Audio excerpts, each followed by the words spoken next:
is number 19, Mark Shelton. Number 22, Ali Alua. 25, Nick Tavares. And completing the starting 11 at number 26, Mark Kenlock. Three subs are number 40.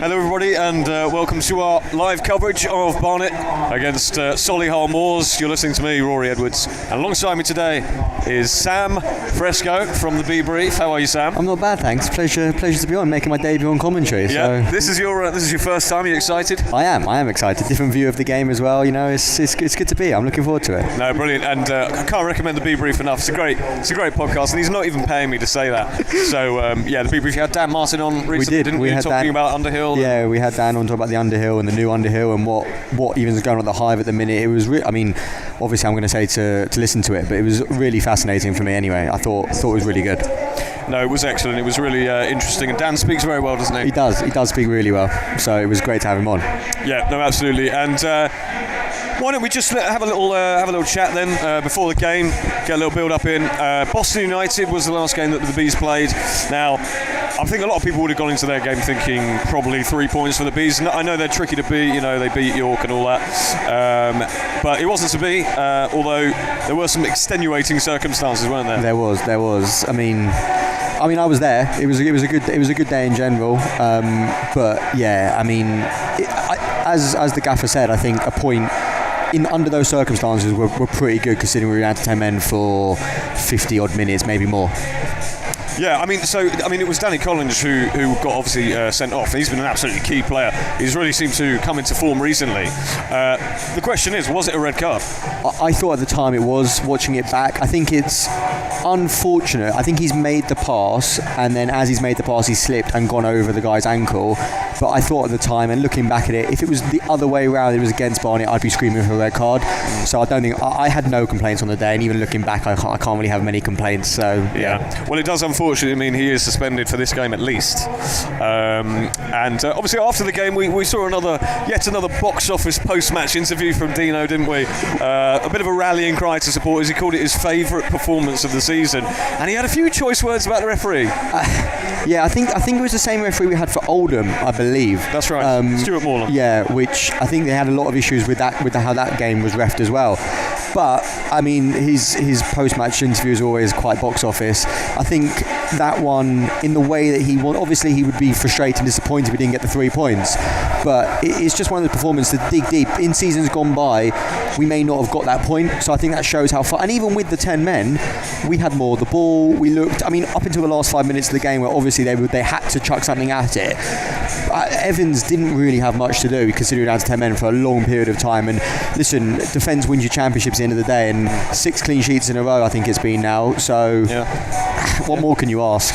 It certainly is 6 clean sheets in a row, and the question I want to ask you is, how the hell is this happening? I mean, Barnet was sort of leaking goals for fun early in the season, albeit we'll score more than you type football, but 6 clean sheets in a row since Owen Evans has come in. Is that a coincidence, or is there something else going on? I think there's a bit of both. I think it's a bit of, obviously I think Evans has massively improved us, not just in goal. I mean, the save he made obviously away at Tamworth was massive, obviously got the other one and score, but his on the ball is so important. Also in Love coming into the side as well. I think both of them, I know we've lost Nicky and he's obviously gone into Bromley, but bringing in Love and Evans to replace Hayes and Kabamba has been massive, because they've offered different things to the side. I don't think Love's going to score as many goals as Kabamba did, but his overall game is a massive plus point for us. I remember going away to York, and their first goal, it came because Kabamba just couldn't hold the ball up that well, and I felt like that he dropped off in that aspect this season in terms of his hold-up play, and it was affecting us massively. And then Love coming in has managed to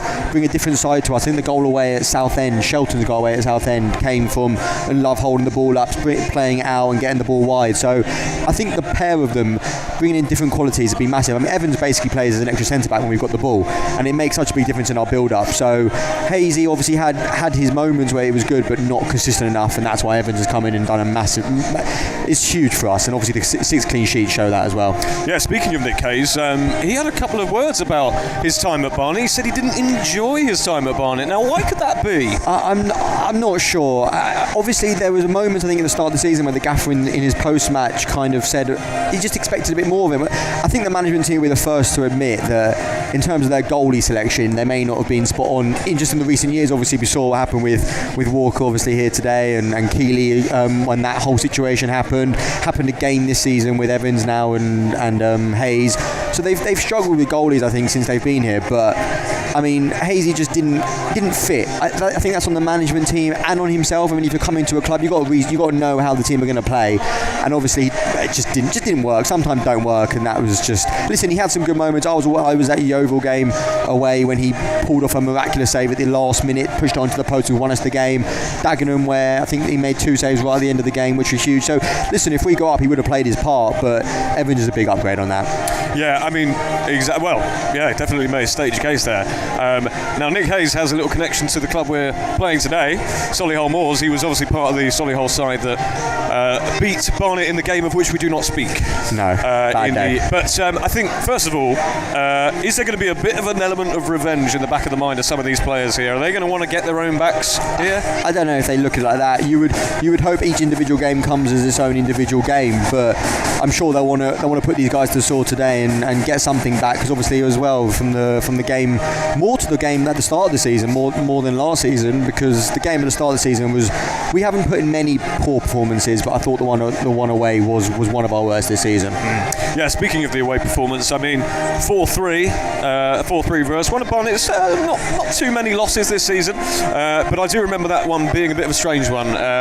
Started quite brightly, didn't they? And Kabamba got an early goal, hit one early, beating Rory Walker, of course, who by the way has dropped to the bench today. We'll touch on that in a bit. But it just seemed to me that the Tavares went off and it all sort of fell apart. It did. We within the space of about 5 minutes or maybe even less of him coming off, we conceded. We just lost our heads that game. I think he's gone back to Watford. I think it was Poku at the time, their right winger, who made his debut. And Michael Adepoka, that's yeah, right. He absolutely tore us apart. It was his debut and tore us apart that game. I think he's gone back to Watford since. He has. He's just been recalled a couple of weeks ago, I think. Which might do us a favour, because he was superb that day, and we just couldn't really get to grips. Kizzy was poor that day from memory, and listen, we got ourselves back into the game obviously at 4-3, and then there was actually a chance right at the end of the game. I think we got the ball out wide to Kanu, wasn't it? Yeah. And we could have somehow nicked a point. Brunty, I mean that goal. I mean his goal. Obviously we lost the game, but unbelievable strike on his weaker foot as well. It was only Laurie Walker. So. It was only Laurie Walker. It's true. That is a joke. Any Laurie Walker fans? Great keeper, great servant for the club. Now, obviously, Michael Adepoku isn't going to feature today, and they're also missing a couple of other really crucial performers. You've got Jamie Osborne, who is a top player for this level, isn't he? Yeah, I think one of the best midfielders in the league. I remember the playoff game last season. It was one of those performances where it's like he took the game. I just didn't think we had the players on that day to really match him, and he was superb. So for him missing today, I think it's a calf injury or something like that. That's correct. That's a huge miss for them and a massive boost to us. Yeah, Jamie Osborne. There's no Jack Stevens either. He's quite a useful player, isn't he? Again, was really good in the game away at their place. So again, for them missing. I mean, I think they're missing quite a few players. I was looking at their Twitter actually just before, and their fans are saying they're lacking a lot in terms of their up top today. So I think they've got a 20-year-old playing up top today, from what I was reading on their Twitter, and he hasn't scored yet. So is this Fletcher Holman? Yeah, I believe so. Yeah. So I mean, who knows? That's always a bit of a worry when they haven't scored and you come up against them. But hopefully that doesn't happen again today. No, indeed. Obviously, I mean, as we say, Solihull. Since Andy Wing left, now Andy Wing seemed to kind of have Dean Brennan's number in a way. Found it very tough to beat Andy Wing's side, but they are in very poor form at the moment. Is this actually quite a good time for Barnet to play them, or do they have a point to prove under Matt Taylor? It's one of those where it's like, obviously they're in poor form, and you don't want to be the team that gives them the motivation to get to their first win. but they are on poor form. They were winless since Taylor's come in, obviously. A bit of a strange appointment, a complete different philosophy to what Andy Wing was. Andy Wing, I think, was more about making it solid at the back. Taylor, obviously, I mean, looking at Wildstone and what all their fans were saying, I don't think they were too keen on him anyway. So for him to get the step up to Solihull is an interesting move in itself. Obviously, just hasn't won yet, but it'll be interesting. It's one of those games where you just worry they haven't won yet. Don't let it be the first team that they beat. So let's go see how it goes. Diplomatic answer as always, Sam. Don't we have a son? Yeah, so I mean, exactly when Andy Wing actually left, the club put out this kind of slightly passive-aggressive statement, didn't they? They did. Naturally disappointed with Andy's decision to leave, but it'll be interesting to see how they go on today. They're sitting 10th place, so you know they'll probably think they're not out of the playoff hunt. No, only 4 points off, only 4 points outside the playoffs, and this league is so ruthless. Anyone can go anywhere and any time. Anyone can beat anybody. So yeah, they're definitely still in with the shout of the playoffs. So many teams in and around it. Halifax, Altrincham. I mean, Rochdale have like 6 games in hand, to be fair, but they're right in it. So it's not going to be an easy game today. Indeed. Well, thanks to everyone for joining us on the YouTube stream, and if you're joining us just now on DAZN, welcome to you as well, wherever you may be. If you are on the YouTube chat, just feel free to drop us a comment. Let us know where you're listening in from, any opinions, and we may have a little look at them and see what we can do with them. Now, interestingly, in the lineup today is going to be a first start for Dom Telford, who is one of Barnet's new signings from Andy Wing's Barrow. Actually, what are we going to expect to see from him today? I believe from what I've seen and what I've read and spoken to people about, he's a proper box player. He'll score goals. He had a bit of a tough time recently where he's been, but I think to lose Kabamba and replace him with both Unlove and Telford, I think is a big plus for us, and I think he's a different type. I thought he was going to play today, to be honest. I had a feeling he was. So yeah, it wasn't really his game, unfortunately, when we went down to 10 men, but I think he'll make an impact today. Well, let's see if he does. Of course, your Barnet side for today, Owen Evans remains in goal. He's, as we touched upon, kept 6 clean sheets in a row. Could it be a 7th? That would be quite something, wouldn't it? Yep, let's hope. We got Callum Stead, Idris Kanu, Dom Telford, as we touched upon, making a start. Ryan Glover, who's been sensational this season. Zach Brunt, Anthony Hartigan, Mark Shelton, Adi Aluwo coming in, of course, for the suspended Danny Collins, an able-bodied replacement if I've ever seen one. Very much. And Nick Tavares and Miles Kenlock making up the rest of that back 3. Now, as we also said, Solihull Moors are missing a few key players. Jack Stevens, Jamie Osborne, they're all out. And Rory Walker, former Barnet legend, or could we say Barnet legend? You can't really be a former legend. No. Some people might not agree with legend, but there's no denying he was a big player at the time. No, Ollie Wright actually comes in for Rory Walker. And he was on loan at Yeovil and he's actually returned. Now he's joined Solihull for the rest of the season. Kept 9 clean sheets for Yeovil in 35 games. James Clark, Joe Newton, Alex Whitmore, Kyle Morrison, Sam Bowen, Marcel Oakley, John Bostock. He's got an interesting story. John Bostock, I'm sure we'll touch upon that later in a moment. Yeah. Ollie Tipson, Fletcher Holman, as we also mentioned, the young forward, and Jack Wells Morrison, who was reunited with Matt Taylor, who was on loan at Wheelstone at the time. Anyway, we are going to have a minute's applause for Barnet legend Roger Figg, who sadly passed away this year. Thoughts with Roger's family and friends and all of the Barnet family for this Bees legend, Roger Figg.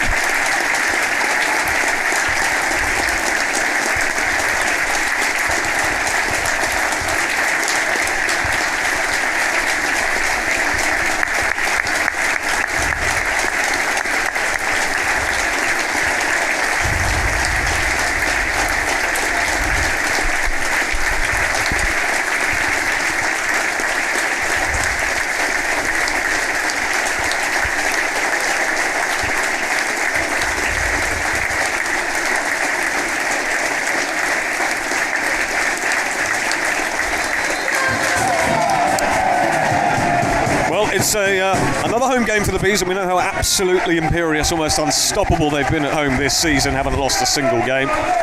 Are we going to see the same again today, Sam? Well, let's hope so. This home record is quite something. So to continue it today, that's got to be the aim, and hopefully we come away with 3 points. But it's not going to be easy. Solihull are going to be well organised. I think probably with a 3 at the back, it looks like. They have been switching between a 3 and a 4, but I imagine it'll be a 3 from looking at their team sheet today. Right, okay, I'm going to ask you for your prediction now. You got to stick your neck out. Oh, well, how you get on. We have our prediction league with on the B brief. So I went 2-0 with that. So I'm going to stick with the 2-0 on here. 2-0. Okay, I'm going for 1-0. It's fair enough. 1-0, but we'll see. Seven clean sheets in a row. We will see. Sam Bowen is poised to kick us off.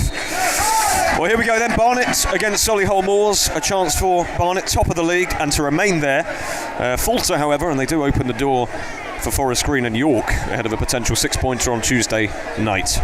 Solihull themselves still winless under new manager Matt Taylor, and this is a tough test for them. It's going to be as tough a test as any. But he did say in his post-match interview that he was quietly confident that they could beat anyone on their day. Yeah. Let's see if that confidence is misplaced or not. Yeah, let's hope it is. I mean, listen, as a management, whatever level, I suppose you've got to back yourself. If you come into it in fear, then you're going to have an issue. So I'm not surprised he's done that. But good press from the start from us. Yeah, ironic jeers as Zach Brunt forces a mistake, and it's a throw in to the Bees inside their own half. Ryan Glover has the ball in his hand, throws it down the line towards the new man, Dom Telford. It's cleared away down the line, and here comes Fletcher Holman, plays it inside, and the long ball is played up. But Aluo will just about deal with that. Evans hooks it away, and it's headed back.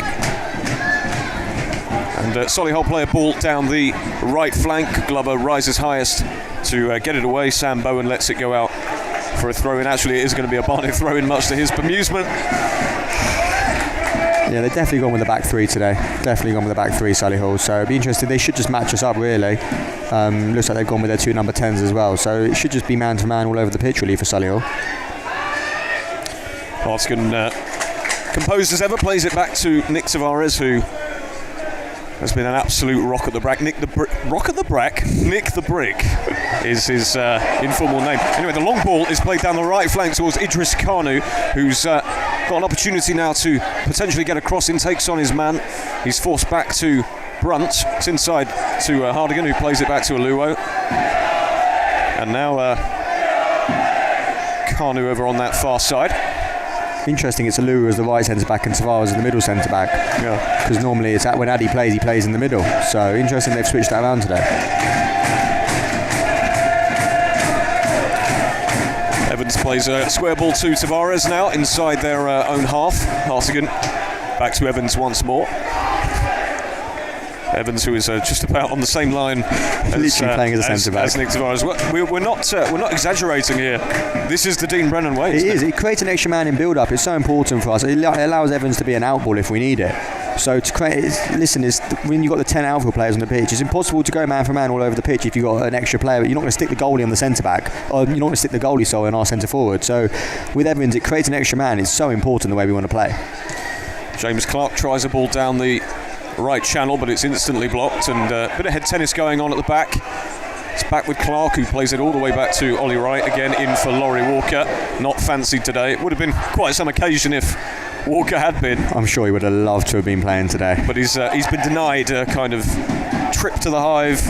He's been denied his opportunity at revenge. Yeah, he really has. It's a shame. Listen, it obviously didn't work out so well for him at the end of his time here, but listen, he had some great moments. It's just a shame how it ended, I guess, because it's never nice for it to end like that. And obviously since then there's been a few things on Twitter thrown about, and it's probably got a bit out of hand. But listen, you can only say what he did for the club was good, and then we moved on. We move on now. Ken Locke plays a short ball back to Evans, who takes no chances and launches it long towards Dom Telford on the halfway line, but it's overhit and it'll be out for a Solihull Moors throw. Of course, don't forget, you can come to the Hive for the Dagenham and Redbridge game. It's a 12:30 kickoff, and you can come to that game for just a £5. Yeah. And kids for £1. So it's an absolutely brilliant offer from the club. It's a great initiative. Everyone should be taking that up. When we were speaking to Dan on the podcast, he was actually saying it was led by the management team. I know Kirk had a big say in that as well. So the fact that that's what they want. They want people to come down and get involved and be here for the promotion push that we're trying to go on. So to get as many people down as possible, it's so important. I don't think people realise probably how much the fans make a difference. So if you can get down here, it's massive for us. What was it Delia Smith said? We need our 12th man. We do. Get behind us. Get behind us. Lesby Avenue. Yeah, that's it. Lesby Avenue on the 8th of March. 12:30 kickoff. Once again, just a £5 or kids for £1. And we haven't even touched upon the season ticket offer as well. Yeah, 100%. Bring a friend up to the Yeovil game. Yeah. 50% off, I believe. It is. I've got a few for York, to be fair, on Tuesday night. That's going to be a long way to go till that game at the moment. Yeah. But that's another great offer. That looks like York look like they're bringing quite a few as well. So we definitely need all the support we can get. Yeah, referee slightly unhappy with something, but all seems to be okay. And it is a goal kick. Will be taken by Ollie Wright. 5.5 minutes gone. Nothing doing just yet. No action to report.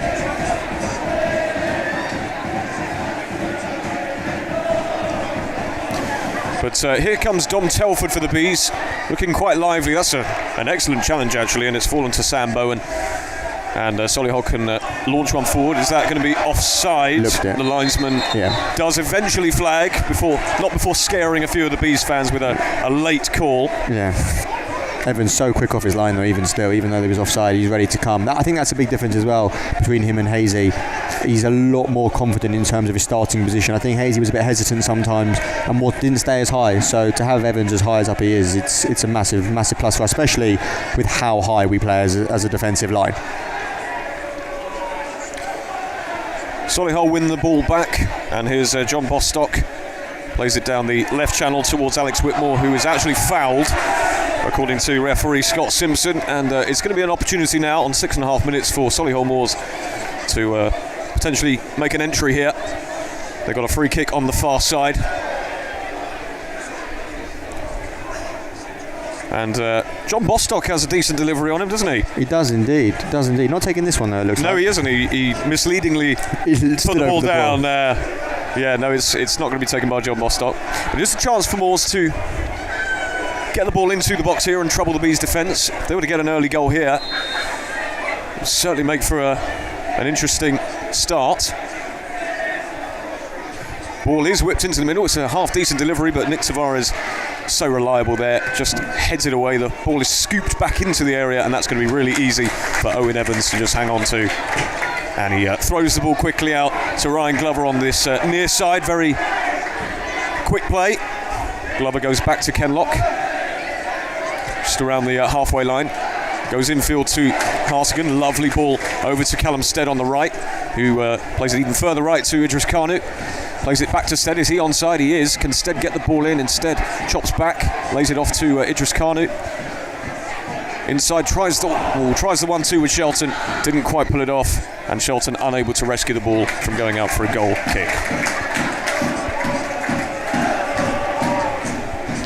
Not the largest travelling contingent from the away fans today, but obviously massive respect to anyone who comes down and supports their team. Yeah, 100%. You know, it's not too. Birmingham's not too far, to be fair. But listen, anyone that comes, you got to respect it. So hopefully there's Solihull fans listening today. Yeah, indeed. If you are a Solihull fan, welcome to our coverage, which we always try and be as impartial and objective as we possibly can be. And not much to report thus far. Ollie Wright finally takes the goal kick, goes long, and the Bees look like they're going to win it back on the halfway line, but instead it's gone out for a throw-in on the halfway line to Solihull Moors. Short throw-in taken to Bostock.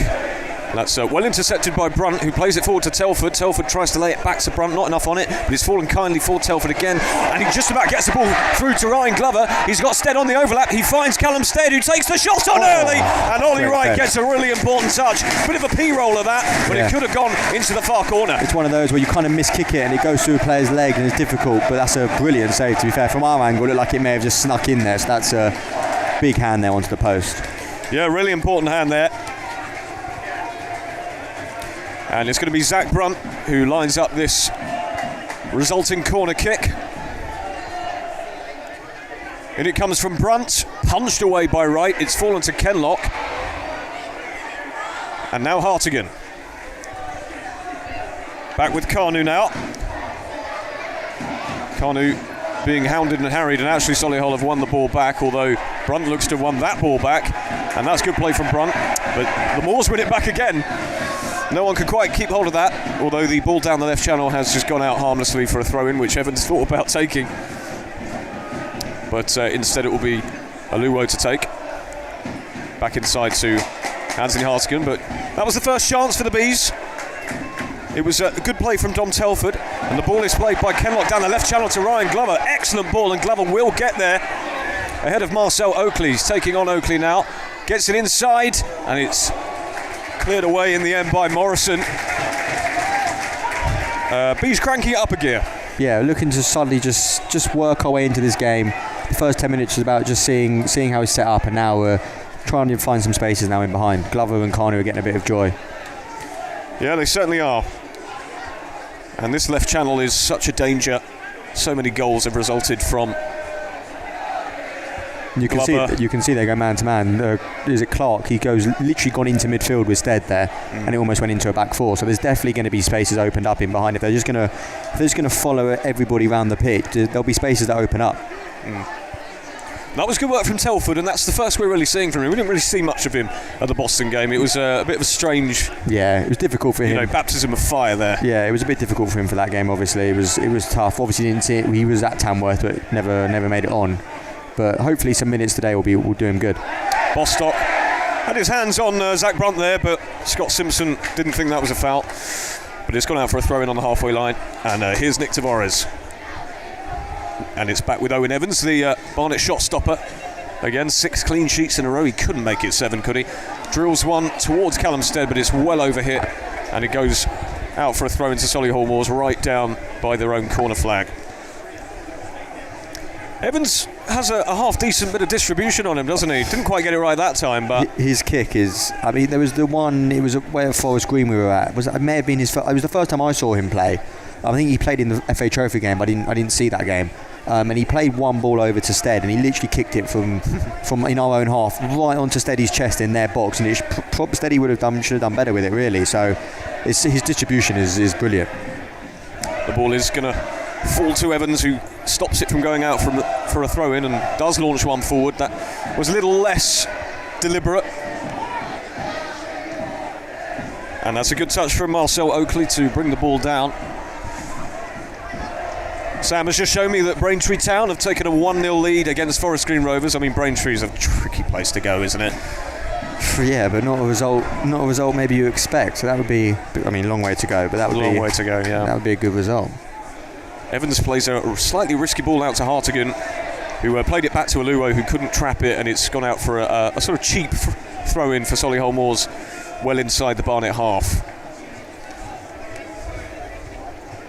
Yeah, no points are guaranteed at all in this league, are they? No easy games, as Dean Brennan is always at pains to say. It really is. No, it's mental how difficult this league is. Obviously the hardest league, personally, I think, to get out of. I mean, there's been discussions, obviously, in the last few weeks about the 3 up, 3 down, and I think it's long overdue. There's too much quality in this league. I think if you put the top 7, top 8 of this league, maybe even top 10 to go into the league above, I don't think they'd struggle. I think they'd all be very competitive. So the fact that only one goes up automatically, I think, is a bit ridiculous, if you ask me. So hopefully that changes soon.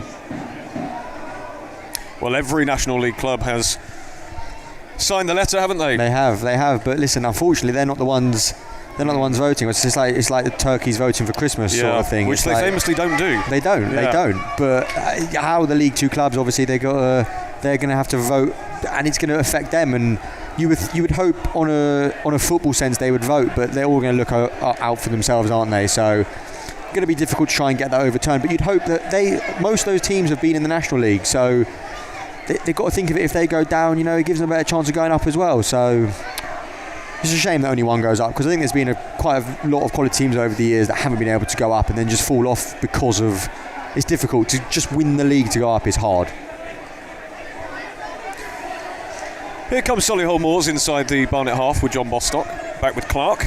Bostock again being hounded by Dom Telford, who's shown one or two signs that he might well be a very useful addition for the Bees.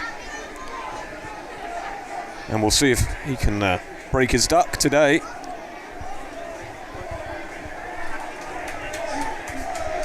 Almost got assaulted by a local pigeon there, who was maybe going to join us up on the gantry. Wanted a good view of the game.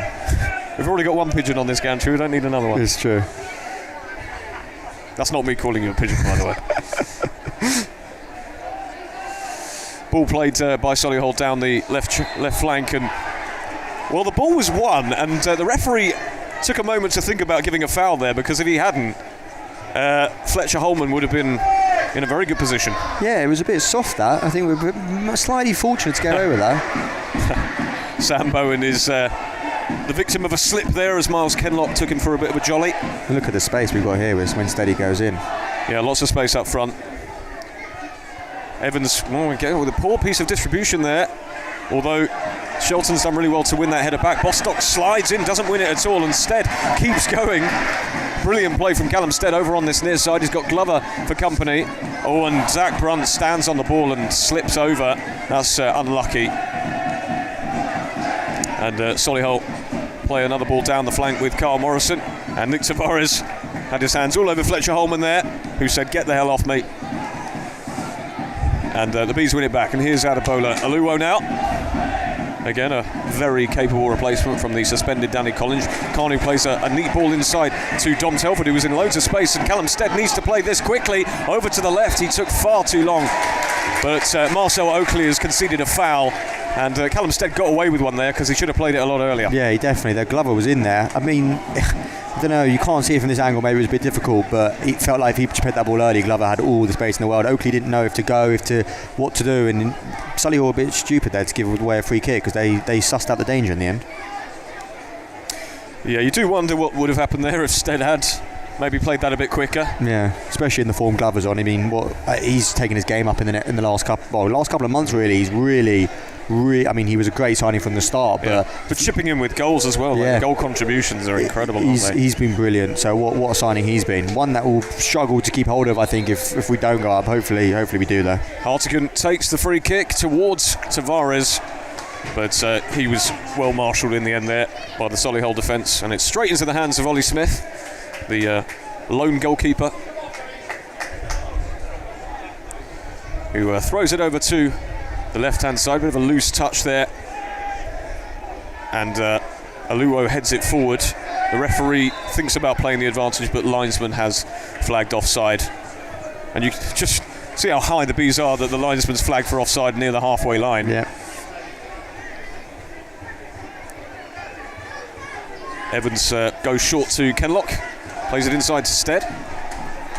It's a good bit of press there from Solihull, who are working hard at the moment, but they are leaving gaps, and Sam wanted that ball to be played earlier. The diagonal is eventually played to Glover, who traps it brilliantly and plays it back to Kenlock. Hartigan forced back to Evans. Can Evans get this ball out? Once again, Evans overhits it really, and Kanu does have a bit of pace, but he's not going to get there, and it's out for a goal kick. Yeah, if we can time that right, if we can get that pass right, they're following both the 10s right the way into midfield. I think it's Clark and who's the other? Whitmore. They're both following Brunt and Stead into midfield. It's creating massive gaps, and then if Shelton, who's so good at that as third man, runs in behind, if he can time it right, or even Telford can get it right, or even the wing backs, there's just so much space there. So I think we'll get it right eventually. It's just about if we can get it right before they score, I think. Yeah, 18 minutes gone, and Matt Taylor's Solihull are currently holding on.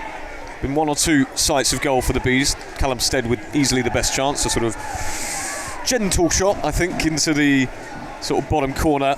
Ollie Wright got an important hand to it. It was one of those where it was so slow, it was almost slow motion, but it just could have crept into the corner, couldn't it? 100%, especially when it goes through legs as well. It's difficult for the goalie to pick up, so it was a really good save. But not too much other action, but maybe Barnet can have a little opportunity here with Dom Telford. Bit of a loose touch from him, and Solihull have won it in their own half. Well, that was a comedy moment there from Sam Bowen, who worked out well. Swiped the air with his foot, but he's come away with it actually, and he's played a decent diagonal to Marcel Oakley, who can play the underlap towards Tipton. Tipton gets it inside, and he pulled it back, but no one was really there. And One or two alarm bells there for the Bees. Yeah, you don't want Hartigan in a foot race, unfortunately. He does a lot of great things, but his pace is not. He's not blessed with that. Shelton plays an excellent through ball to Callum Stead. Will he get there? Stead, it's a weak shot in the end. Couldn't get any power behind it. But excellent through ball from Mark Shelton to find Callum Stead in that amount of space. Yeah, that's the one we were talking about. He was in behind, there was left gaps, and again, Steady's got to be a bit more cleaner with his finishing, because if he does that's 2 occasions now, he's kind of just scuffed his shot. If he gets it a bit more power on it, then we could be looking at 1-0 here. I'm sure Dean Brennan is already rehearsing his post-match interview. 2 massive chances for Callum Stead. Yep, the usual story. Yeah. Hartigan switches the ball over to Idris Kanu inside the Barnet half. Kanu drives with the ball towards the halfway line. He's got 2 for company and actually loses out, and the ball is played back to Alex Whitmore and all the way back to Ollie Wright, who launches one towards the halfway line. Aluwo should win that header, and he does, although it's fallen kindly for Bostock, who plays it back to Whitmore. Whitmore plays the ball through, and the Bees win that back. Tavares too strong for his man there. Stead a little bit loose in possession, and the ball is back with Owen Evans now.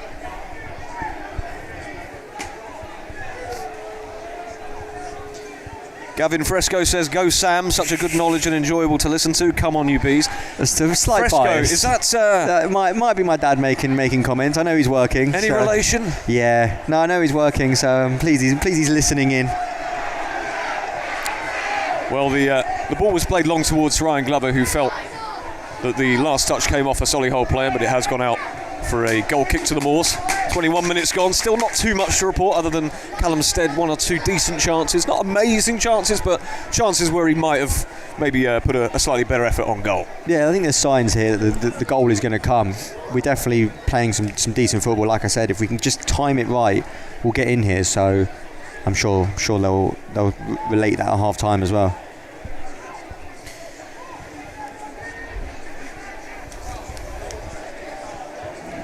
Ollie Wright launches that goal kick down the right flank. The header by Marcel Oakley inside doesn't find anyone.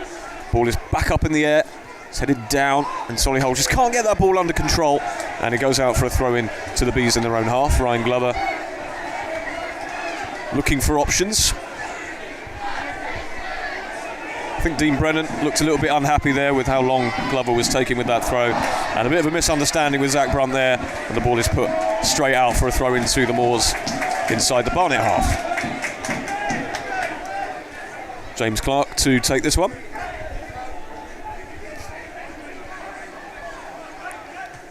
Takes it short, it's back with Clark again, launches it up into the air, but Stead wins that header. Brunt gets his body in the way. Telford, great turn from Telford now. Can the Bees launch a counter-attack? Shelton does really well to win that ball back. Shelton tried to get it over to the right-hand side, just could not get enough power on it as he was falling to the ground. It was clever play from Shelton to actually win that ball back. Lovely ball inside. Back to Shelton. Plays it over to Idris Kanu on the right-hand side. He's up against Newton. Here's Kanu. Tries to get the cross in. Excellent block from Newton, and it's out for a Bees throw in deep inside the Solihull Moors half. Kanu takes it short to Aluwo, who's travelled a long way. Now Kanu plays it back to Kenlock. Good feint there from Kenlock to make sure he didn't lose the ball in a dangerous area. And here's Ryan Glover now around the centre circle. Still Glover now. Plays a short pass to Aluwo, and it's back with Tavares. Patient stuff once again from the Bees. Tavares drives forward, just past the centre circle now. Plays it to the left-hand side with Kenlock, now Glover. Back to Tavares. Excellent turn from Tavares. Good sliding challenge there from James Clark, but the Bees retain possession, and Hartigan goes over to the right-hand side. Once again with Kanu, bit of a loose touch, but manages to keep it in. Still Kanu, and once again taking on Newton. Plays it back to Aluwo.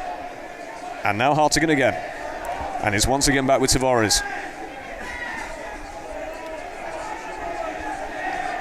Bit of a slightly heavy touch there from Tavares, who was being chased down by Fletcher Holman, but he was too eager and he committed the foul. Free kick taken quickly, and it's Shelton now through the middle. Plays the ball, and it's Dom Telford. Is he onside? Plays it across the face of goal, but there was no one there. Probably the right thing to do by Telford. It was a good run, but alas, no Bees player there to finish it off, and it's ended up as a throw-in around the halfway line for the Moors. Decent chance. 100%. Brunty probably should have been in there. There's something that they work on. Getting into the back post, getting the 10s in there. Kanu wasn't in there either, out from wing back. But it just feels like something's coming. It feels like we're slowly working it out on how to get in against Solihull here. And it feels like if we can just get it right, we'll be in here. So it's been definitely a positive start to this game. Yeah, patience probably the name of the game at the moment. Stead with a backwards header towards Hartigan, who definitely gets it towards Glover. And now Kenlock, bit of space on this left-hand side for Stead. If Kenlock can find him, Stead chops back. Well, slight frustration to Bees fans there that he decided to go back. And here's Kenlock again. Being chased down by Sam Bowen, plays it infield to Mark Shelton. Now Stead. Back to Kenlock again. Kenlock plays the long ball towards Telford. Lovely chest control from Telford, who was shortly pushed in the back there by Kyle Morrison, and Scott Simpson agrees. It's a free kick to the Barnet on the halfway line, taken quickly by Kenlock towards Stead.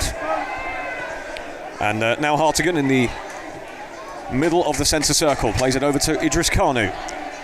Back to Zach Brunt with a neat first time ball back to Kanu, and the throw-in is awarded by the linesman to Barnet, taken quickly to Kanu by Brunt. Back with Brunt. Oh, heavy pass from Kanu, and that's a waste of possession, but Solihull give it away immediately.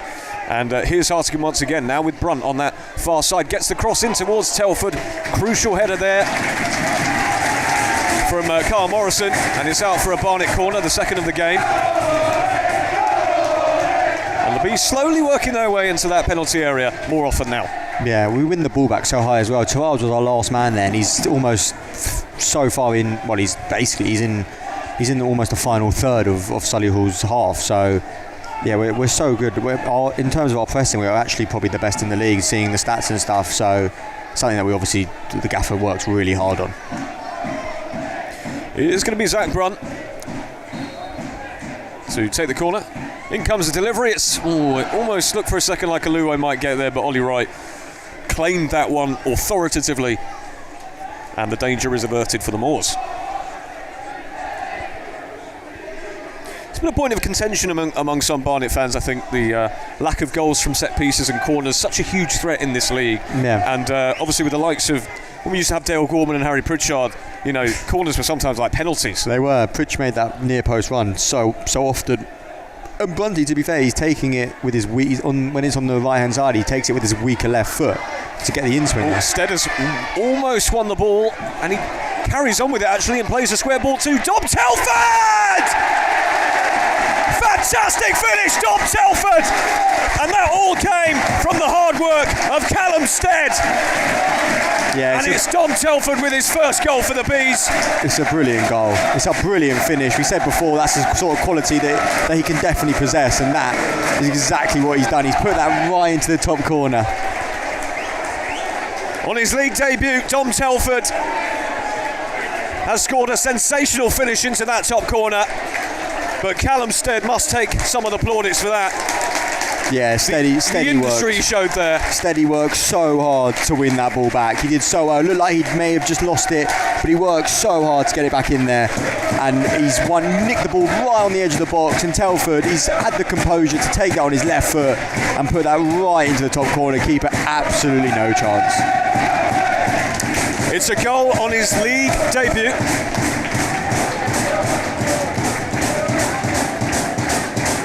Sign from Barrow.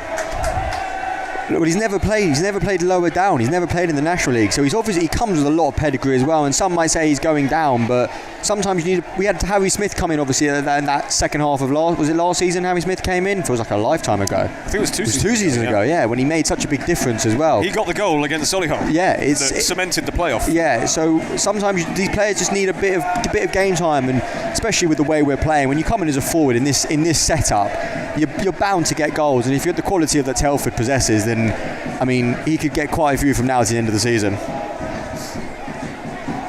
Well, 29 minutes gone. Barnet 1, Solihull Moors 0. The Bees had threatened on one or two occasions with Callum Stead, who himself couldn't find the end product, but he was able to assist Dom Telford. And that's probably one of his first shots on goal ever for the Bees. It is. And he's scored. It really is. I mean, it's so positive to see a player that can produce something like that as well. I feel like Kabamba, he was obviously good when Kabamba played. He scored a lot of goals for us, but it felt like never goals like that. I mean, obviously the one away this season at Solihull was something similar to that sort of goal. But Telford just obviously has that quality where he can make something out of nothing. I mean, if you go on and look at his highlight packages on YouTube, he scored, some of the goals he scored are just fantastic. So if he can bring that here, that would be huge for us. Scored one from the halfway line, didn't he? He did. Well, let's see if we can see that today. That would be something, wouldn't it? Anyway, Callum Stead traps the ball, tries to play it back to Hartigan, but the ball is lost, although it has fallen kindly for Telford, who is earning the applause of the Beast fans there for his industry and work rate. Seems like Dean Brennan, there seems to be a prerequisite. If you want to be in a Dean Brennan team, you've got to work extremely hard, and Dom Telford seems to be showing that in abundance. Tell you what's impressed me the most as well about Telford, for his stature, he's doesn't look like a very big guy, but his hold-up's been really good as well. Brunt tries the ball towards Idris Carney, who just about keeps that in, and tried to get it into the 6-yard box towards Telford, who was sliding in, but not quite enough power on that.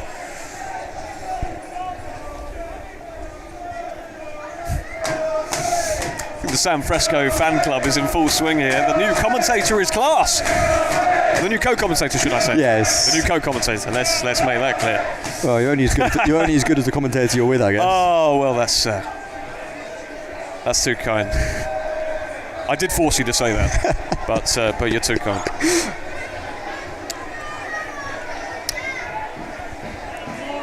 Just so dominant at home are Barnet, and proving it once again. Yet another lead for the Bees to hang on to. Evans has tried to go for goal from well before the halfway line. I mean, he must have heard what I was saying about Dom Telford and thought, I'm going to have a go, but the referee wasn't happy with how quickly that was taken. That was mildly ridiculous, that. It's the sort of thing, you know what, with this team, that's something that they could do. It's something that they could do, and Evans has the quality to do it and the kick to do it. So it wouldn't surprise me.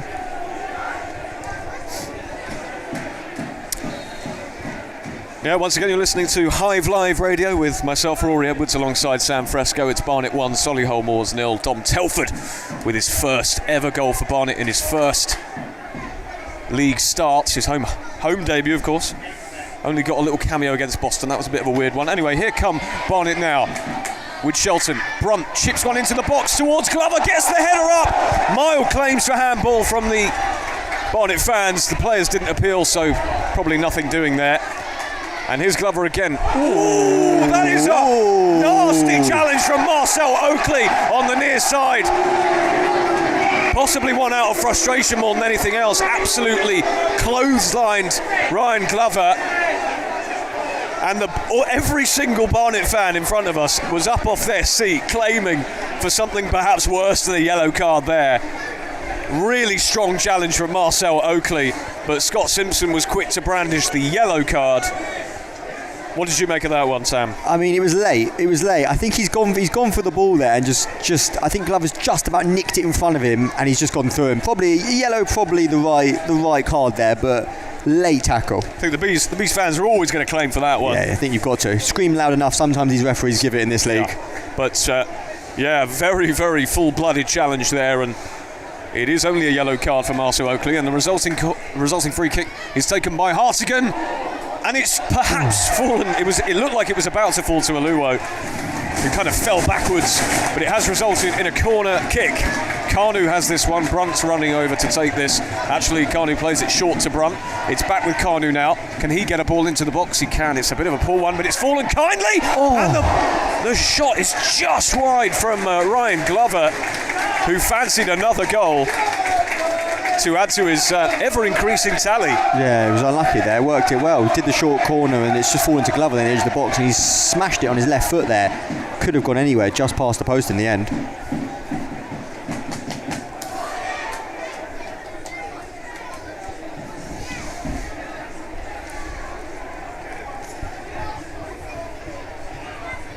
I've been asked to give a bit of a shout out. One of my friends is listening, so to Natalie as well, who's obviously listening. You know, I'm looking forward to seeing you guys later, Jasmine, Natalie. Sorry, this is not a social call. It's true. This is a commentary. It's true. Remain professional, Sam. I have to. And Jake was listening as well. I know he's listening. Here come Barnet once more. Idris Kanu on the far side. Taking on Newton. I've just heard a chant of "Come on, Braintree." I'm not quite sure what the latest score is there. Maybe Sam can have a little look at that while we take you through what's going on at the moment. The ball is played over to Callum Stead, just inside the penalty area, forced out wide to Brunt. Still Brunt plays a little ball inside to Callum Stead. It's back with Kanu. Has he been fouled there? Yes, he has, according to Scott Simpson. I can confirm it is 2-0 to Braintree against Forest Green. Wow, that is some result. It really is. So far, but you can never rule out Braintree Town. You can never rule out Forest Green for that matter. No, you can't.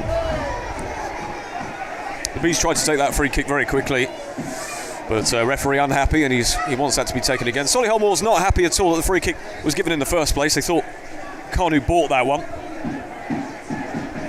The linesman didn't seem to give it, but referee Scott Simpson has awarded Barnet a free kick on that far side, and looks like it's going to be a right footer from Anthony Hartigan, whose deliveries are always good, but as we mentioned, set pieces not quite being capitalised upon as much as they could be. But on 35 minutes, it is Hartigan to whip one in with his right. It's gone all the way to the back post with Callum Stead well up in the air. Keeper nudged off it, and that is a foul. I mean, keepers are very well protected by referees these days, but even that looked quite an obvious one. Yeah, Telford kind of just barged into him there, didn't really look at the ball, so yeah, that was an easy one for the referee to give. Yeah, once again, if you're just joining us, Dom Telford's goal, currently the difference between the sides. Barnet 1, Solihull Moors 0. It's been a characteristically dominant performance. Solihull, of course, without one or two key players, Jamie Osborne, Jack Stevens, huge players for them. You can't underestimate the value that those players bring. And Solihull in poor form as well under Matt Taylor, still looking for their first win in their playoff bid. But since Andy Wing left, you wonder whether they can still do it.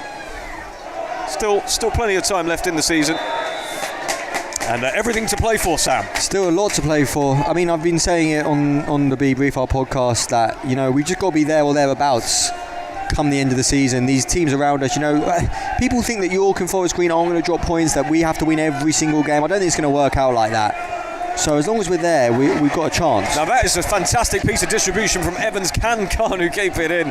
Oh, not quite. It's gone out for a goal kick. His distribution hasn't been fantastic this game so far, Owen Evans, like it usually is. Yeah. But he's getting closer. It is. He'll eventually find the right club and chip it onto someone's head. That's right. Sort of the Tiger Woods of goalkeeping. Yes. Yeah, 100%. Yeah.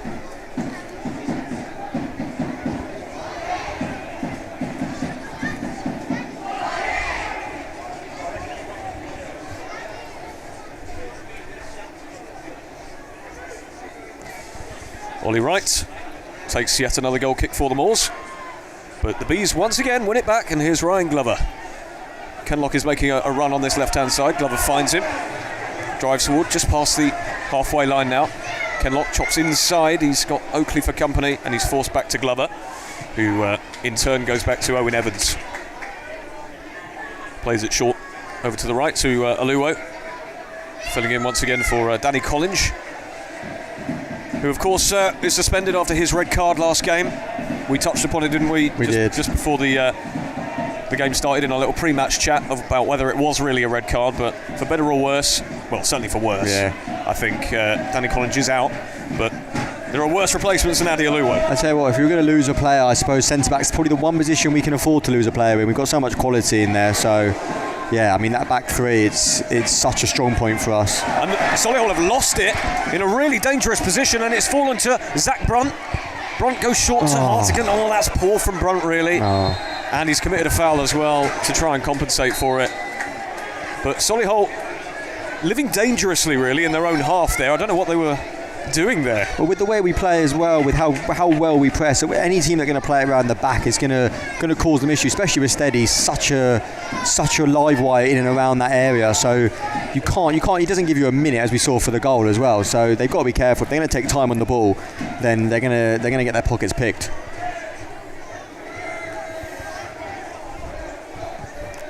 Ollie Wright launches one deep into the Barnet half. Shelton wins the header, but it's only going to fall out for a Solihull Moors throw-in, about halfway inside the Barnet half.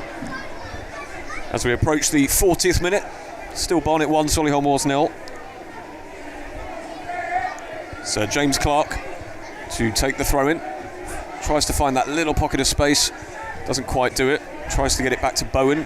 Again, can't pull it off, and Brunt gets it out almost to Carnu, a bit too much on it, and a foot race between Carnu and Newton, which Newton wins, and that's good defending from Joe Newton, although the ball is very loose and it's played forward first time towards Telford, who holds it up really well and plays it back to Aluwa. Great work from Telford there. Brunt tries the lofted through ball towards Mark Shelton, but Ollie Wright is very quick off his line and claims that one. Good goalkeeping. Yeah, he was sharp off his line there just to stop that from happening. Good tracking as well. Shelton difficult to pick up when he makes those third man runs from midfield. So, well, we were just praising Ollie right there, but he's just played a really poor ball out. And Ryan Glover is fouled there by Marcel Oakley. I think it was an honest one, both challenging for it. If he gets a second yellow for that, then I mean, as much as I want us to be against 10 men, yeah, we have to be realistic and professional here. That was never a yellow card. That was an honest challenge, but he's definitely on the referee's radar. Yeah. Anyway, it is Glover against Oakley again. Glover gets one into the box, a little bit overhit.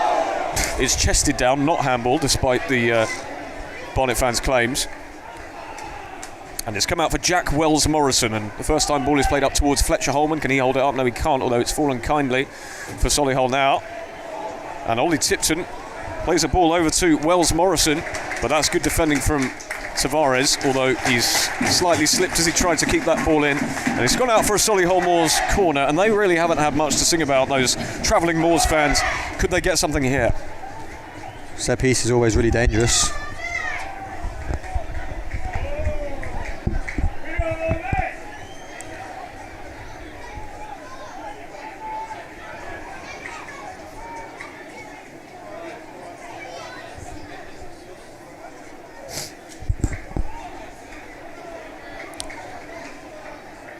In comes the corner. Oh, it was right on the 6-yard box, but it was headed cleanly away. Solihull still have the ball now. Diagonal play towards Kyle Morrison, jumping with Kenlock, but it's won by Kenlock. Fallen for John Bostock now. The same John Bostock who was offered a contract at Barcelona at age 14. Mental how he ends up here. And the diagonal has fallen kindly for Alex Whitmore on that far side. Good defending though from Idris. Excellent defending from Idris Carnu there. And that is a foul on Carnu, a really late one there. Again, another honest one, no real malice in that one. Carnu was just far too quick there, got his foot on the ball. Fantastic defensive work from Idris Carnu, who is really making that right wing back position his own. Yeah, he's definitely stepped up in the last few weeks. It's been good. I think my one criticism of Carnu in the past has been just his inconsistency. We know what he can do as a player, but doing it 1 in every 7 games is you need to be better than that. And I tell you what, the last few, he's definitely been a good 8 out of 10 for the last few weeks, which is where we need to be at. Owen Evans goes long towards Glover now. Oakley wins that header. And the ball played down the right-hand channel towards Holman. Tries to get the ball past Tavares. Tavares got the all-important touch. Throw-in taken quickly to Oakley inside the penalty area now. Tries to get the first-time ball in. Loses his footing. Great defending from Glover. And Oakley's having a little bit of a tough time against Ryan Glover. It's an interesting matchup. Bit of a push in the back there from Carl Morrison against Telford, but not enough for Scott Simpson to blow for a foul. The ball comes forward towards Telford now. Great play from him, and Stead has an opportunity to run down this left-hand channel. Still Stead running into the penalty area. Could he go all the way? And is that a penalty?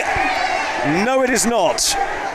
Scott Simpson not even remotely interested, and again Barnet fans are the only ones claiming for that. The players themselves knew that Callum Stead had slightly overrun it, and the sliding challenge was pretty harmless.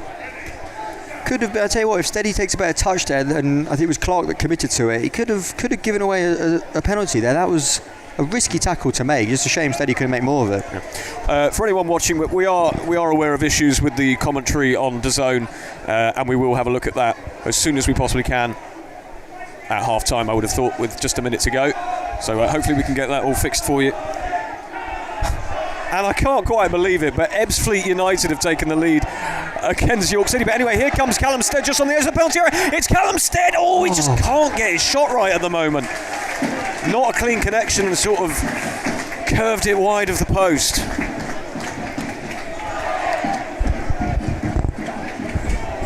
We're getting word that the commentary is now back on DAZN, so apologies if it keeps dropping off there. So it seems to be being a little bit temperamental, so do bear with us. Some of you might think it's better without commentary anyway, depending on your persuasion.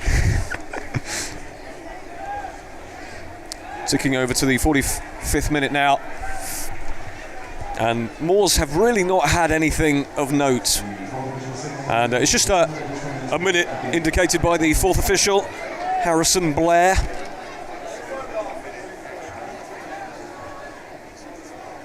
Throw in taken, but the ball is now back with Solihull Moors in their own half with Carl Morrison. It's good to see Carl Morrison back as well. Really struggled with injury, broke his 5th metatarsal, but he is now officially on the road to recovery and is now starting games more regularly. So best of luck to him in his recovery journey. Hopefully he can stay fit for the Moors. And it's a throw into Barnet, well inside their own half, right by the corner flag. Always a tricky place for a throw in.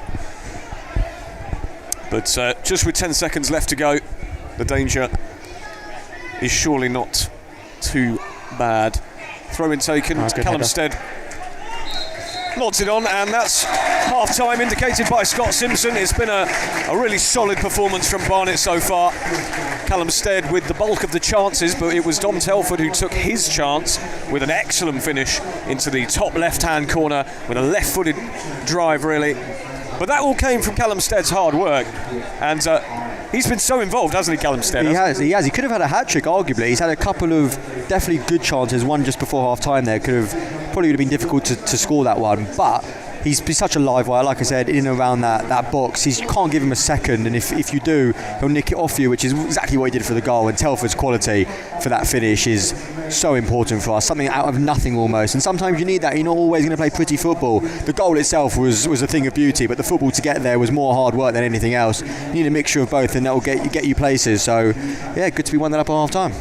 Absolutely. Now, I don't know if we just gave you some fake news, but Sam definitely did show me something with an Ebbsfleet goal, but maybe it's been ruled out. I believe it's been ruled out for offside. Ruled out for offside. Okay, we jumped the gun a little bit on that one, but still 0-0 in that game. Yeah. I mean, and currently Braintree Town 2, Forest Green 0. I mean, Lisby, Blackwell with the goals. Is Akinde playing? Do we know if Akinde's... Well, why don't we have a little look? Yeah, John Akinde. He is playing. Doing us a favour. He is playing.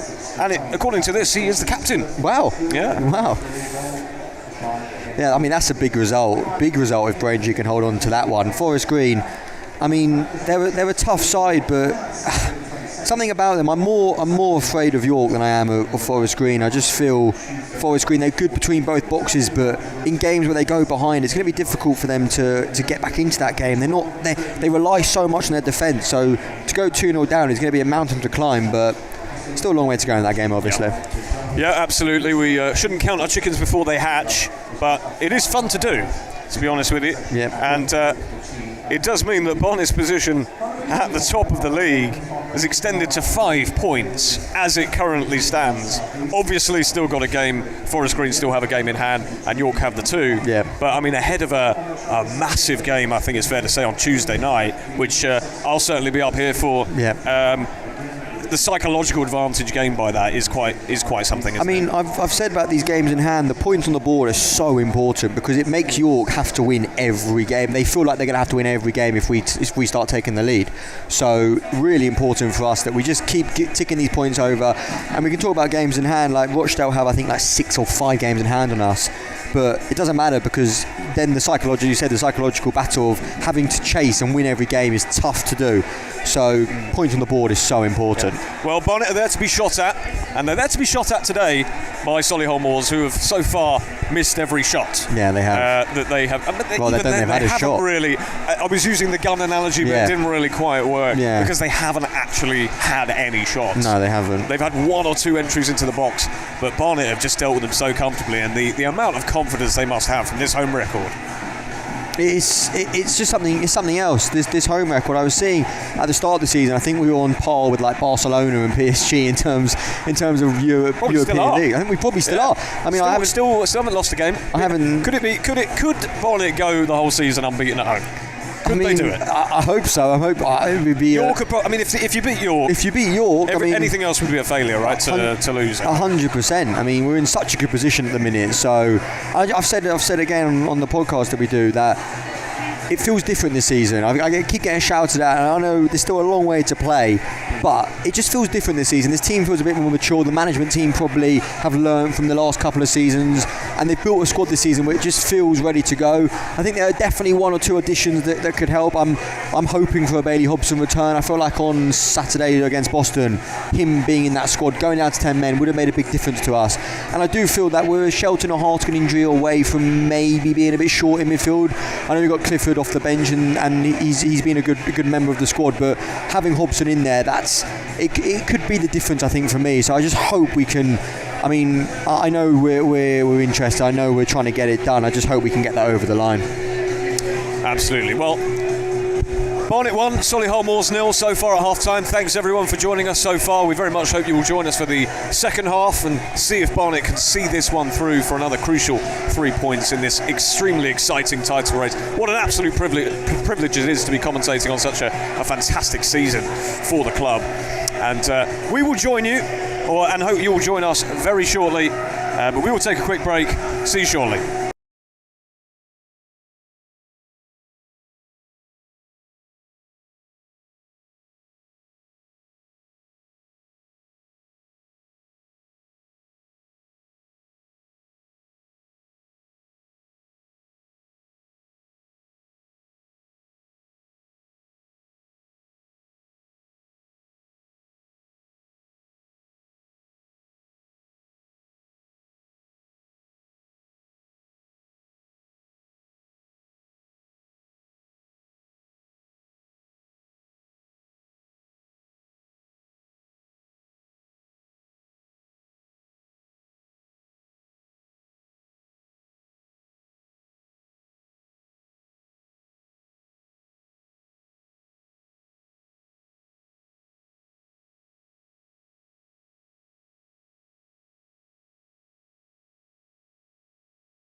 Okay, we're ready for the second half. We hope you are too. It's Barnet 1, Solihull Moors 0. Dom Telford's goal, his first ever goal for Barnet on his first ever home start. And what a finish it was, Sam. It really was. It was a great finish, but this is the new half now. They would have gone in, they would have looked over a few things. I'm sure they'll come out with a different sort of game plan to what they started with. So, big 45 minutes ahead. Braintree Town still 2-0 up against Forest Green, so all things going well there. Ebbsfleet 0, York 0 in that game. But our eyes are firmly fixed on Barnet versus Solihull, and as we get underway for the second half, let's see if the Bees can maintain this level of high performance. Here's Newton. Solihull already look like they have a bit more energy about them, and Fletcher Holman has a chance to go for goal. Oh my goodness, I can't believe what I've just seen. Well, after 20 seconds in the second half, Fletcher Holman has just scored an absolute worldie, and Owen Evans has conceded his first ever goal for Barnet. And I mean, that's to say that's caught us off guard would be one of the biggest understatements of the season. I mean, we said that they were going to come out with a different game plan, and they definitely started that first 20 or 30 seconds on just a bit quicker, playing the ball a bit quicker, and he's managed to find a yard of space on the edge of the box, and he's absolutely rifled that in. Wow, what a start for Solihull Moors in the second half. Whatever Matt Taylor said to them at half time, it's worked. And I don't know, the Bees maybe just lost concentration there. The ball fell to Fletcher Holman around the D, and he just thought, I'm going to hit this. And Owen Evans had absolutely no chance. Yeah, it's disappointing that. You want to try and get if you get past the first 10-15 minutes, then you'll be all right.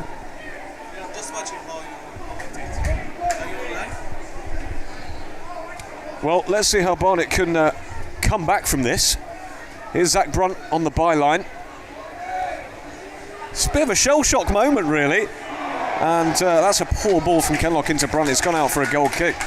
Total shell shock, really. Yeah, important we regroup though. We got the quality, we know what we have to do, but yeah, it's a bit of not a great start to the first half. No, to the second half. That obviously you don't expect that after 20 seconds. And the manner of it, he's absolutely rifled that into the top corner. Evans no chance, but they've just got to keep at it. I mean, if they play like they did in the first half, I'm sure they'll create loads of chances and we'll be all right. But yeah, not the best of starts to the second half.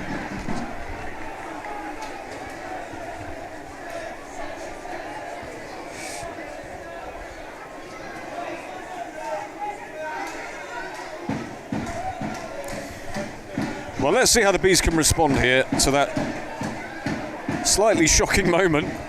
Don't think I've even processed it, let alone the players. Yeah, it's kind of definitely taken everybody a bit off guard. It's gone a bit. I mean, yeah, it's just gone a bit quiet, hasn't it?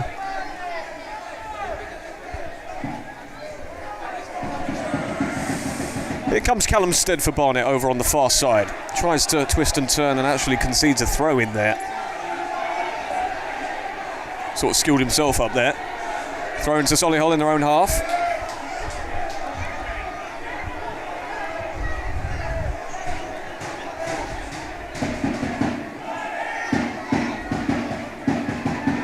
Bit of head tennis in the Barnet half, and Idris Kanu now tries the first time ball down the right channel. Headed clear. Kanu with a push in the back there. It's about as obvious push in the back as you'll see. And Scott Simpson says free kick Solihull around the halfway line. Barnet 1, Solihull Moors 1. Fletcher Holman grabbing that equaliser after about 15 to 20 seconds in the second half. And what an equaliser, take nothing away from the finish. Two high quality finishes this game so far. Callum Stead closes down James Clark, the captain, and to throw into the Moors halfway inside their own half.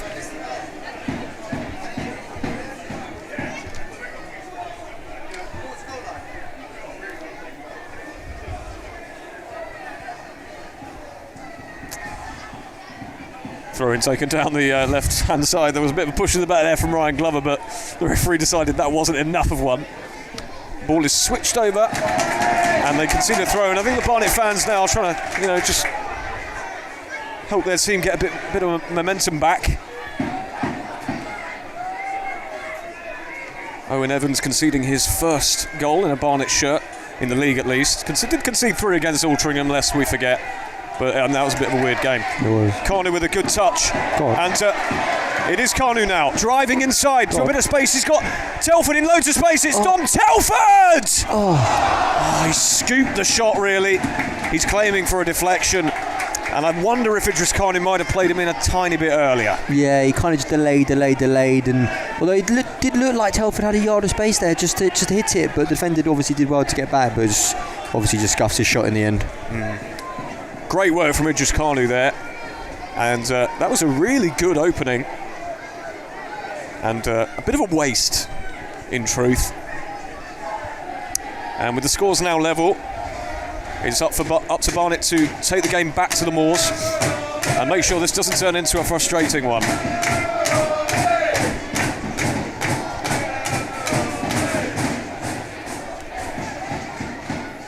Goal kick is taken, and Carnu and Aluo go for the same ball, and it's fallen kindly for the Moors now. And here's Jack Wells-Morrison over to the left with Joe Newton, now Bostock. And Solihull have done more in the first 5 minutes than they've done in the entire first half.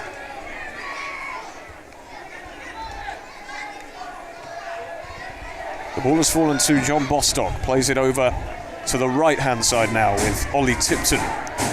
Here's Tipton, that's a short ball, and Oakley... Another one. Ryan Glover is up in arms there, because if Glover had won that, he would have launched a counter-attack, and Oakley is on a yellow card there. Yeah. And quite rightly, he's kind of complaining to Scott Simpson that was a little bit dodgy. He's not going to get many more of those. He's going to get caught eventually. It'd be interesting. I'd be surprised if he doesn't get subbed off.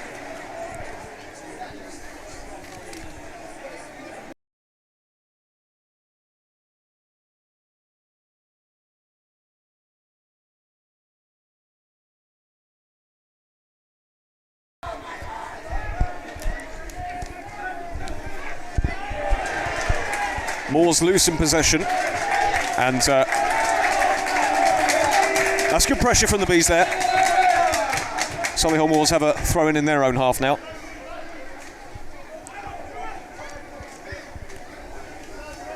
The club's still a little bit shell-shocked, to be honest with you. I mean, they just did nothing really in the first half, and in the second half, they've just scored an utter worldie with Fletcher Holman.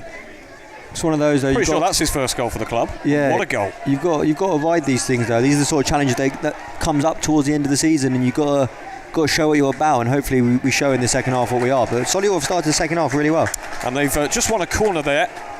Carnu concedes it. Good defensive work from him to stop the cross getting into the box. And if the Moors were somehow able to get their noses in front, I mean, it would make for some second half. Yeah, let's hope that doesn't happen. But obviously threatening now with this corner. Just got to keep the composure, do Barnet, and, do their thing. Yeah, don't get caught up in the... You would trust that they would probably get themselves another foothold in the game. But Solihull Moors have a corner now. It's a floated one. Owen Evans jumps for it and claims for it excellently there. And he rolls it gently out to Anthony. Oh, Anthony Hartigan's giving it away to Sam Bowen now. Here's Bowen. Is he fouled by Shelton? No. But that's uncharacteristically poor from Anthony Hartigan, giving it away in a really high area. That's a poor ball, though, from Solihull, and Kenlock tries to get past James Clark, who got his body in the way, and Kenlock ends up committing the foul. Clark wins that free kick for Solihull inside the Barnet half, and yeah, the momentum's definitely switched.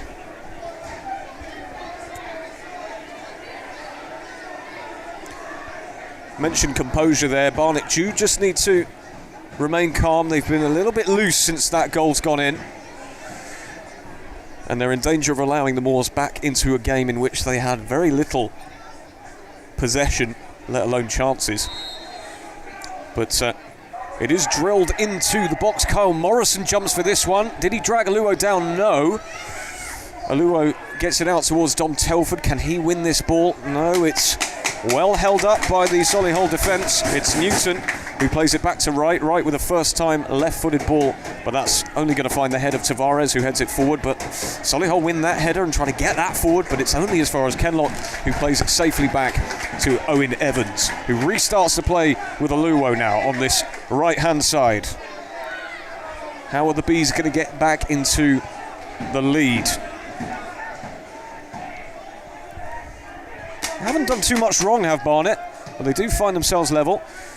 Ball drilled towards Dom Telford. Is he going to get there? It's just on the edge there. And now, that was questionable. Ollie Wright picked the ball up as the long ball was played just on the, well, was it on the line or just outside the area? It looked close. It looked very close, and the Barnet fans were very unhappy with that one. You don't normally see referees give that. It takes a lot of bottle for a referee to give that. They have to be very confident. Because if they do, it can be very punitive for the goalkeeper. Yeah. Anyway, here come the Bees now on the halfway line. It's with Idris Kanu now, as they look to get their energy levels back up again. Kanu taking on Newton on this near side. Plays it back to Aluwo, now Hartigan. Aluwo once again.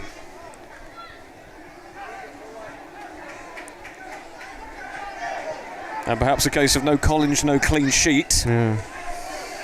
Idris Kanu will try to play it over to Tavares, who was in a pocket of space on this near side. Well blocked though, and it's out for a throw in. Stead is in a bit of space on that right hand side. Kanu throws it to him. Stead controls it with his chest, plays it back to Kanu, but it's well intercepted by Newton again. The Bees win a throw in. Kanu plays it quickly into the penalty area towards Shelton. Controls it. Can he get a cross in? Oh, it's a little bit over here. And will it be rescued by Kenlock? No, it won't. It will be played down the line, but Evans will collect this one. Plays it first time with his left towards Callum Stead. But the Moors win that one, and Morrison hoofs it clear, and it's landed on the solar panels on that far side.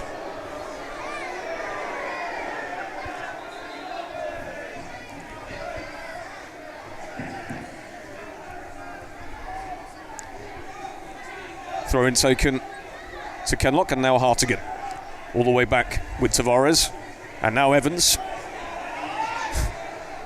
Barnet fans always worry when the ball comes back to the keeper like that, but Evans is the man you want in that position. But Solihull have won it back, although that's a little bit of a short ball. Newton just about gets it. Long ball played up towards Marcel Oakley up against Ryan Glover. Can Glover get there first? Fantastic from Ryan Glover there to get ahead of Oakley. And Evans with a first time ball out to Stead. Wasn't his best, but it has come to Stead. It's played up towards Dom Telford. Can he hold that up? Ooh, a late challenge there. Oh, he's jumped in. And why has the referee not played it? advantage there? If John Bostock was just dived in with a challenge there. If it's not a...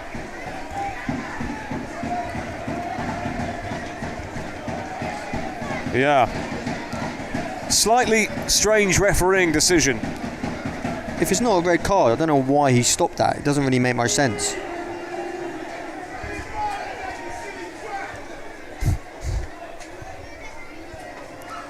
Yeah, I don't think Dean Brennan will be very happy with that one. He hasn't even booked him. That's not the best piece of refereeing by Scott Simpson.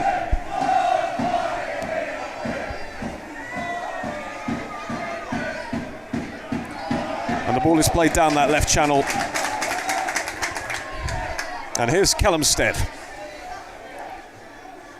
Plays it back to Hartigan. Hartigan doesn't really have anywhere to go with it, and he's crowded out, although Stead's won it back. Loose play from Solihull there. Ball played through the lines towards Zach Brunt, couldn't quite get it under his control. And could Solihull get a counter-attack? No, they can't. Evans again with an excellent starting position to deny Holman there. I think we're about to see some changes. Ball played forward towards Telford. Good chest control once again from him. He's got a decent bit of hold-up play, has Dom Telford, the first I'm seeing of it. Yeah. Brunt tries to latch onto the ball played down the left channel, but it's fallen harmlessly for the goalkeeper. And three changes. Looks like James Clark has gone down injured. Referee stops play temporarily.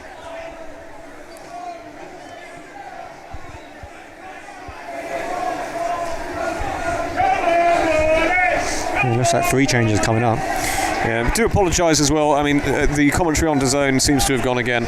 So if you are listening on the YouTube stream, you should be unaffected. But if you are watching on DAZN, apologies for that.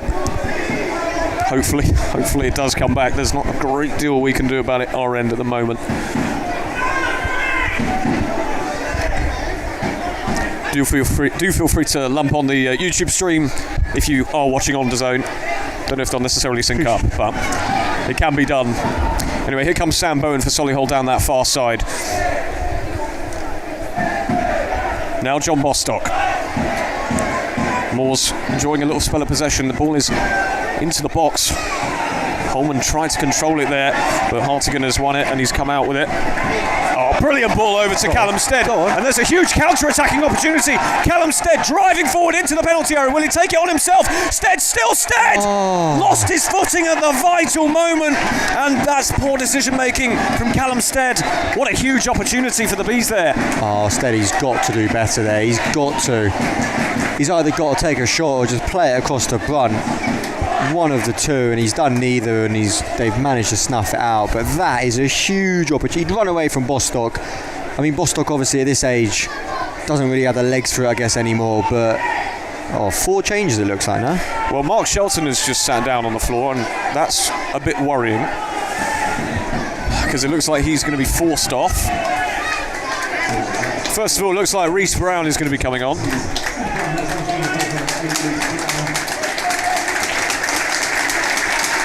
And Zach Brunt is going to be sacrificed here.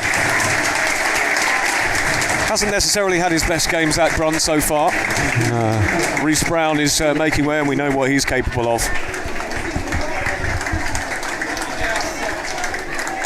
It's going to be Adebola Aluwo who's coming off here for Joe Grimwood. Now, that's, again, a bit of an interesting one. You wonder whether that could be injury-related. Maybe they're just managing his minutes, maybe coming back from injury recently. Possibly, yeah, possibly. Well, it is, yeah, maybe not a coincidence. And Dom Telford's actually going to make way, the goal scorer, for Leon Love. So Dean Brennan is really mixing things up here. Telford with a fantastic finish in the first half to put the Bees in front. And he's put in a really solid performance today on his league debut. But it's going to be Leon Love who is trusted to finish the game. So yeah, Dean Brennan definitely throwing the dice here. Yeah, ringing the changes, that's for sure. Maybe, I mean, to be fair, we've started the second half. Shelton looked forced, to be fair. But the other 3, I guess he's looking for a change up in something. We have not started this half very well. Steady obviously should have scored there. That should have been 2-1. But outside of that, we just haven't really been good enough at the minute. So the change doesn't surprise me.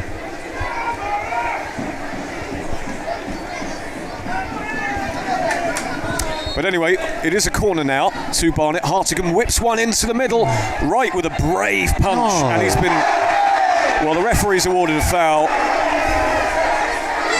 It was brave goalkeeping, and the referee has adjudged that he was clotheslined there. Sam's shaking his head though. No, I didn't think that was a foul. I think he's come out, he's punched it. I actually think he's run into his own player. I don't think it's a foul. But it's one of those when the goalie goes down, it's probably going to be given. Frustration for Dean Brennan's Barnet so far. It's been a really solid performance up until that shock equaliser from Fletcher Holman, and what a goal it was, by the way. If you missed that, that's going to be worth another look. Dom Telford's goal wasn't bad either.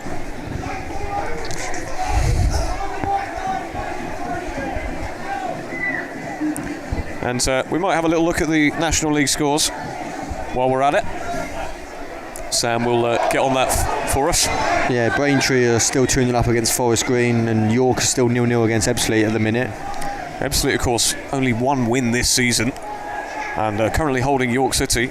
Some other results, quite a few 0-0s actually in the league. So looking round, Southend conceded, so Nick Hayes not keeping a clean sheet.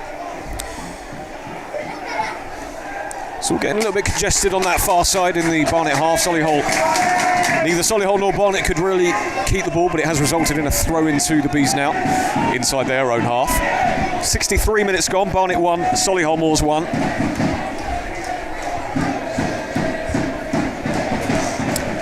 And the Bees are now in a game which they really weren't in the first half.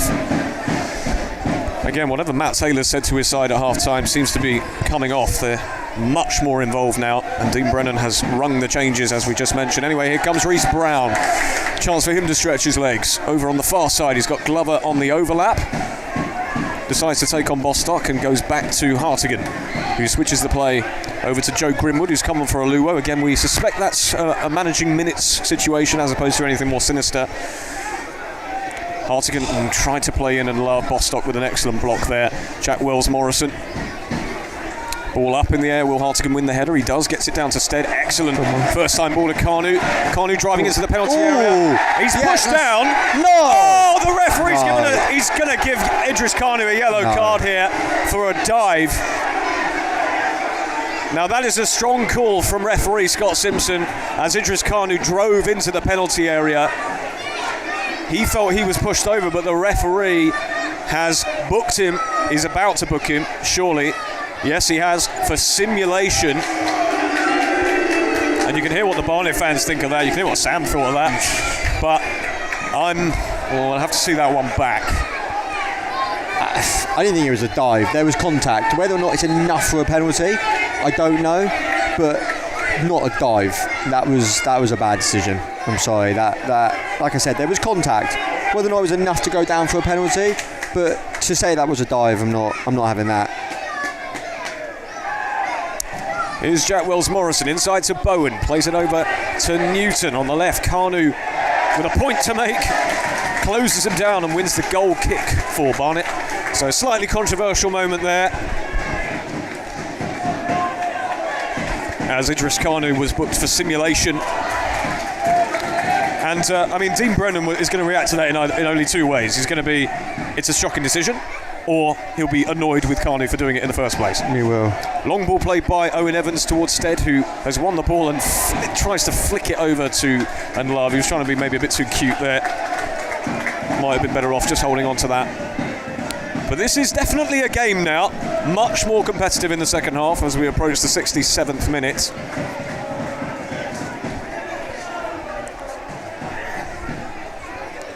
And is thrown out short to Anthony Hartigan.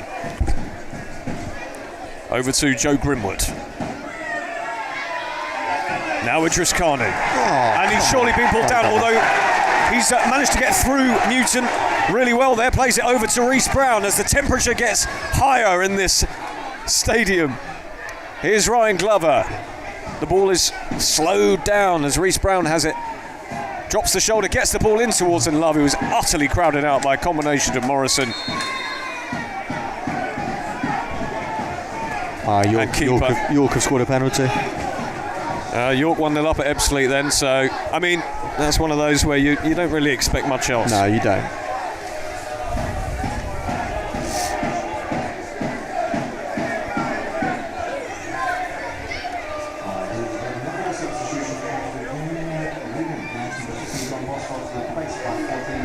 Well, John Bostock's coming off here for Solihull Moors.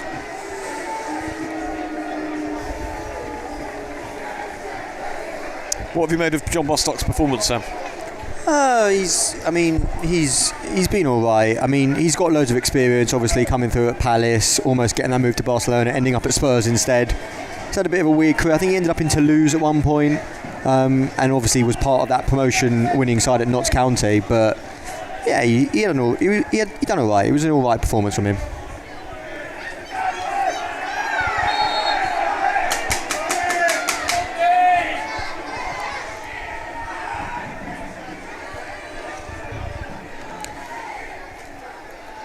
Ball is finally back in play now. It's hoofed up, and Carnu is bundled over off the ball there, which the Barnet fans aren't happy about. And it's over towards Owen Evans now, who launches it first time towards Liam Love, who nods the ball on, but there's no one there to reach it. Played back to Ollie Wright, who launches it first time through the middle, but Tavares wins that with no challenge. It's headed straight up in the air though, and Solihull win it back, try and play it over to the far side. Glover calmly heads it back to Owen Evans, and the score remains Barnet 1, Solihull Moors 1.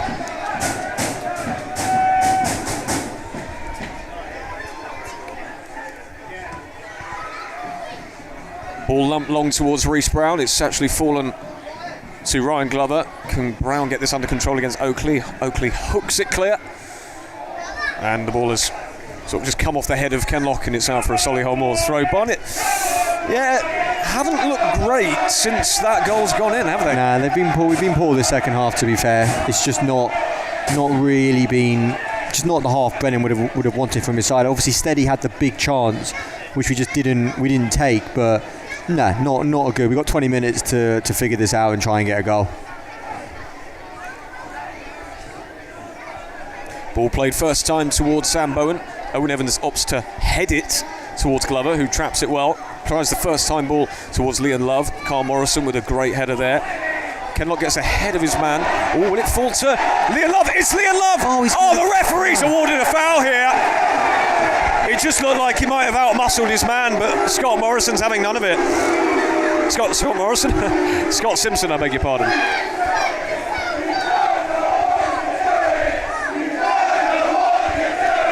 Well, no prizes for guessing what the Barnet fans think of today's performance from Scott Simpson. Dean Brennan looks pretty annoyed, although he's applauding his side and trying to encourage them to keep going rather than maybe lose his rag too much.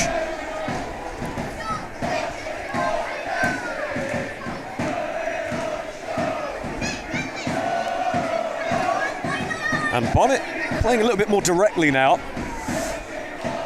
But Sam Bowen plays it inside, and it's Joe Newton. Great tackle. What a challenge from Nick Tavares.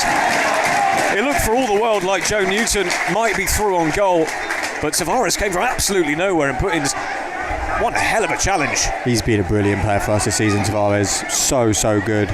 We said it in pre-season. We kind of watched. We went to watch the pre-season games, and he initially started in midfield actually in a lot of the pre-season games, but I mean, since going into that middle centre-back role, he's been a Rolls Royce at the back. So it's going to be Alex Whitmore to take this throw deep inside the Bees half. Barnet fans again annoyed that Whitmore is taking his time. The throw is into the box. Grimwood rises highest and heads it clear, but it's found Whitmore once more. Whitmore just gets it into that mixer. Kenlock with the header away. Whitmore once again gets it through. Hartigan nips in there though ahead. Oh, but Solihull have won it back high at the pitch. And will it fall? Oh, Tavares and Owen Evans almost conspired to do something quite disastrous there, but I think the back spin of the ball almost fooled Tavares, but the ball fell just about for Owen Evans, and Tavares guarded it for him. Evans launches one long towards Idris Kanu. Once again, Newton all over him. Referee says nothing doing. Grimwood should collect this. He's asking his teammates where he should go. Goes back to Evans. 72 minutes played. Barnet 1, Solihull 1. And since Fletcher Holman's equaliser just after the second half begun, it's been a bit of a strange one, and Barnet just haven't quite been able to regain a foothold in this. Grimwood goes back to Evans once more.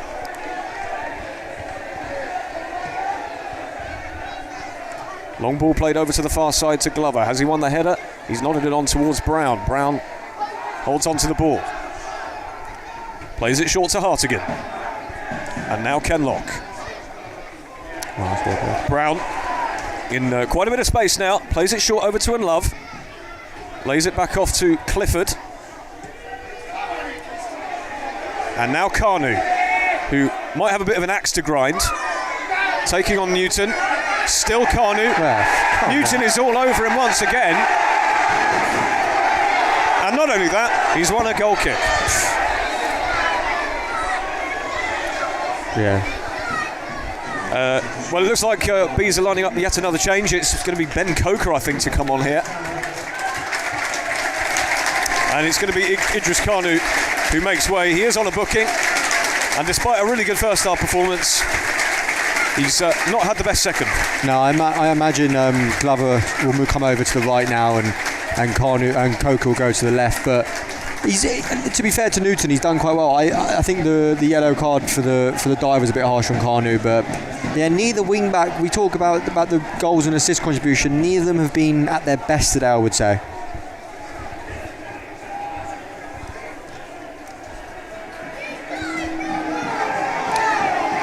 There's a lot of grumbling going on in the home end here as Ollie Wright takes his sweet time with this goal kick.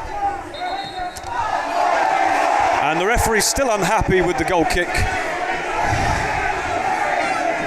I'm not sure why he didn't just let that go. And you can see exactly what the Moors are doing now, trying to eat up every possible moment. Bit of gamesmanship going on. Well, quite a lot of gamesmanship.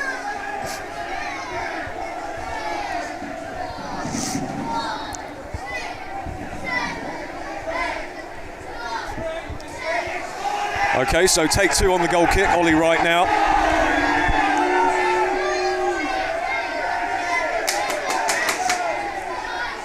Finally gets it taken. Right into the Bees half. Big header from Tavares. Newton nudges Stead off the ball. Nothing doing once again, says the referee, who is hasn't really endeared himself to Barnet fans or players, has he? No, he's becoming a bit of a villain here. You never want to make it about referees, but the standard, just all around the league, not just for Barnet, just in general, is it's not at its best at the minute. Well, Dean Brennan was quite vociferous in his complaints last week. Tavares has made a bit of a mistake here, although he's been saved by the bell and the linesman's flagged offside. Tavares is wondering why that flag didn't come earlier, because he looked in a bit of trouble there. Hartigan takes the free kick quickly over to Miles Kenlock, driving forward. Kenlock in a bit of space. He has Reece Brown. Reece Brown with some space. It's saved and it's in. No, it's off the underside of the yes, crossbar. it's a goal. The referee's given the goal. It's Liam Love once again. And Solihull Moors are crowding around the referee. They're furious that the free kick was allowed to be taken from a position they feel it shouldn't have been taken. Reece Brown had a little shot on goal. It took a massive deflection. The keeper saved it straight into the path of Love, and it looked like he might, for a second, have missed a sitter. It hit the underside of the crossbar, but the linesman said it went over the line, and the Bees are back in front. I mean, that's what it's all about. We take the free kick quickly. The management team, they're so keen on getting the ball back in play as soon as possible. Solihull will switch off. It's a brilliant run from Miles Kenlock. He's done that all season. He's managed to get it into the box, into Reece Brown. Shot is saved, pushed out to Liam Love, and I mean, it looked like he missed, but Love showing the love on the day after Valentine's Day. What a moment! What a moment! And Love is in the air. It really is. Or on the underside of the crossbar. Yeah. It's Barnet 2, Solihull Moors 1, and the Bees fans are up off their seats once more as we're on our way to the Football League. Rings out around the Hive. Just when they needed it most, it's the substitute, Liam Love, and perhaps a masterclass from Dean Brennan. Yeah, he's paid to make the big decision. Telford was playing really well, but that's why you have the squad, that's why you have the options, and it's so important we have these options. And like I said, Liam Love coming on and getting the goal, and now we've got 13 odd minutes plus whatever time they add on now just to hold on, or maybe get another and kill this game.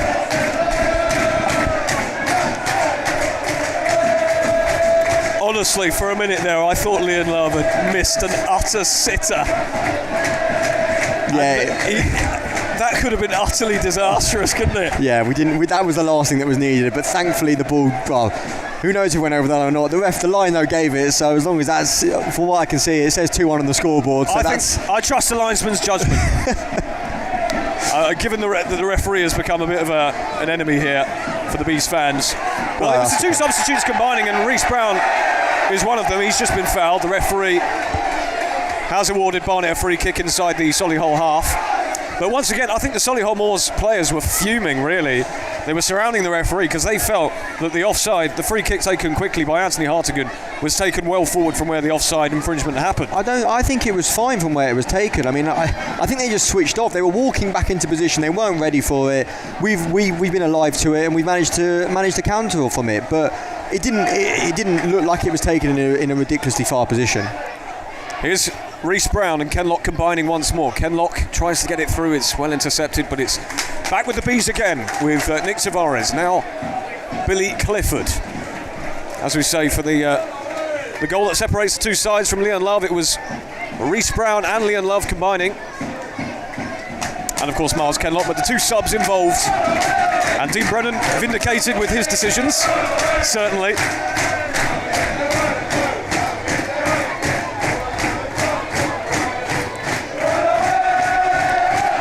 Just to be abundantly clear, It was Reece Brown who took the initial shot. It was saved into the path of Liam Love, whose shot from about 6 yards out hit the underside of the crossbar and bounced over the line according to the linesman. Yeah. And it is Liam Love's goal, of course. And it all came from quick thinking from Hartigan and Miles Kenlock as well. Yeah, and it's a brilliant driving run from Miles Kenlock. I think he's been underrated this season in terms of what he's brought to the team. Akimo was a big part of it, but he's come in and I think he's played almost every minute this season in Kenlock, and he's undroppable, just completely undroppable. Liam Love with an excellent piece of hold-up play once again, and here's Reece Brown. Ooh, could have played that early. Instead has held the ball up to Kenlock, who decides to play it safe and go back to Evans, who's conceded his first goal in a Barnet shirt today. And what a goal it was, Fletcher Holman. But Liam Love's goal currently separating the two sides. Throw into Solihull, right by their own corner flag.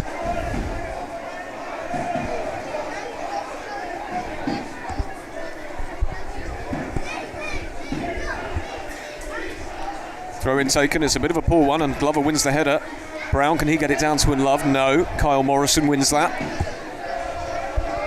And here's Whitmore. That's our ball. Well, that's excellent work from Ryan Glover to win the throw in there against the odds.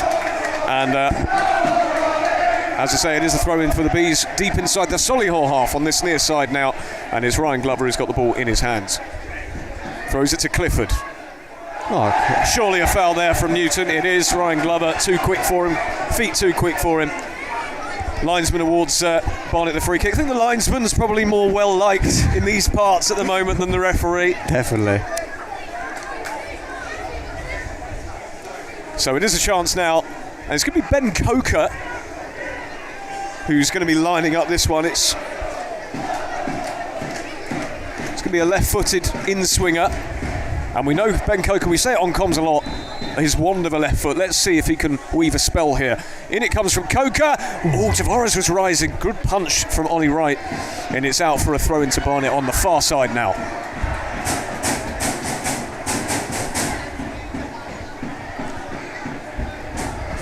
And now Barnet can take their time with these throws and give Solihull perhaps a little taste of their own medicine. Here it is with Coker on the left. He didn't quite get that right, and the referee says that's a throw into Solihull Moors. 82 minutes gone. It's Barnet 2, Solihull Moors 1. Bit of a chaotic goal to put Barnet in front, but they all count. And it is a substitute, Liam Love, who is currently the difference maker. Well, Marcel Oakley is going to be coming off here, I think, for Solihull Moors.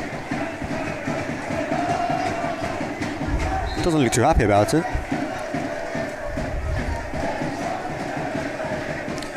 Yeah, and unfortunately, I didn't see his replacement. So we'll bring you that shortly. Owen Evans plays it forward to Stead. Dominant header away. Hartigan with a bit of an inaccurate header that goes backwards, but a bit of head tennis going on. And now the ball is finally on the floor with Miles Kenlock around the halfway line. Plays it over to the left-hand side. Coker with a really loose touch there, and he doesn't seem to be up to the speed of the game so far. Concedes the throw in on the halfway line, and Solihull have a chance to regain possession.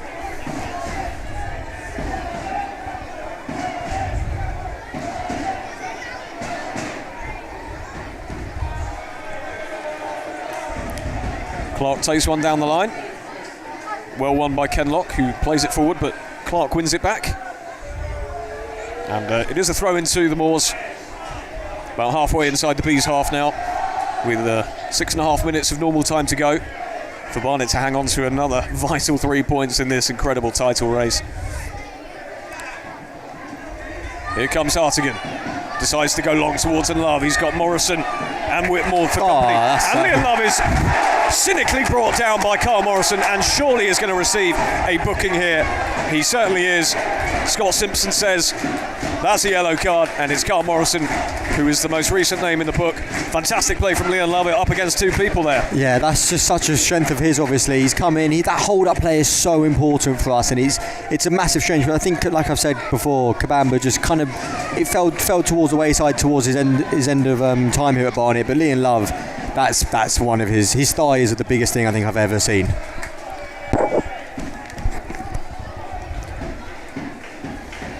The free kick was taken quickly and didn't really come to anything, but Clifford has a chance to get the ball down, plays it backwards towards Grimwood. Grimwood sort of puts his hands out as if to say, I don't know where to go. Goes back to Evans. Kenlock tries a ball, and there's a bit too much on that for Leon Love down that left channel, and it's collected by Ollie Wright. Can Solihull Moors dig themselves out of trouble here and get anything from this game? Then Oldham, Halifax and Sutton all came the only sides to come away from the Hive with anything here. No side has won here, and that doesn't look like changing currently. That's a ball down the right channel by Ryan Glover, and it's collected once again by Ollie Wright, who will go long with this one. Kenlock wins that header. Hooked down that right flank for Solihull. Tavares guards it, and it's prevented from going out from a corner, and it's a throw into Barnet deep inside their own half, right near the corner flag.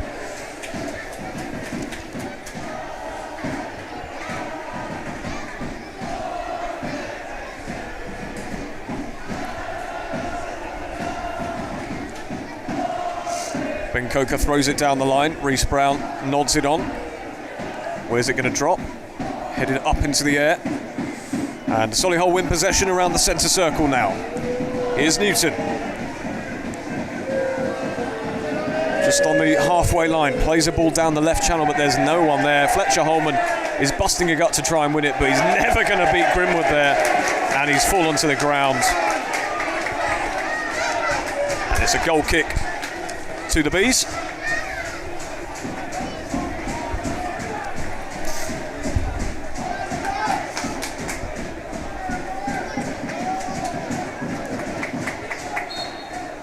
Just 3 minutes or so of normal time to go. Barnet have had to battle for this one. It hasn't come easily, but they do currently lead. Can they hang on here, or possibly can it get better? Here's Callum Stead on that far side now. Short to Ben Coker. Now Brown, back to Stead. Short to Hartigan.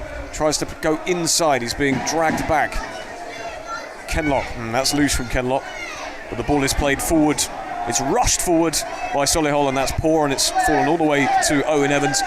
Now Tavares, back to Evans again. Owens plays it long towards Stead. Stead and Brown went for the same ball there. It's rescued by Grimwood. And now Clifford. Glover. No. And that was a bit of a strange decision from Glover. And Solihull has a chance to possibly launch a bit of a counter. Barnet back in their places now. Newton on the left-hand side for the Moors. Here's Morrison. Now Clark. Clark lifts one towards the penalty area. But that's good work from Joe Grimwood there to put off Bradley Stevenson, who I can reveal was the substitute in question. Have Solihull Moors run out of steam, you wonder? I don't know. I don't want to go too early with it. There's still probably some 6 or probably 7 minutes maybe to left of this game. So don't want to go too early, but we're a strong side defensively, so hopefully we can see these last remaining minutes out. And we've got good defenders on the pitch. Grimwood, Tavares, Kenlock made some brilliant blocks last week as well away at Boston. So I have faith in the boys. Hopefully they can see it across the line now. Hooked forward once again by the Bees, and it's fallen for Glover. Tries to drill one across to Brown, and the referee says Brown has committed a foul there. Solihull Moors have a free kick in their own half. Again, the clock is ticking down. You wonder how much added time there will be. I mean, Solihull took their time with a lot of things, if I'm going to put it diplomatically. So there might be a few minutes. And it's going to be keeper Wright to just lump this one forward, which he does with his left. Will Grimwood win this header? He does. Absolutely brilliant header there. And will Clifford get ahead of his man? He does. Excellent work from Clifford. Done really well. Plays in Callum Stead on the overlap. And a bit of a chance now for the Bees to counter-attack. Back post, says Sam Fresco. But Callum Stead has held on to the ball on this near side. He might be trying to win a corner here. Although he gets it through to Clifford. Is Clifford? Oh, that's a really heavy touch from Clifford. And that's a waste. And it goes out for a goal kick.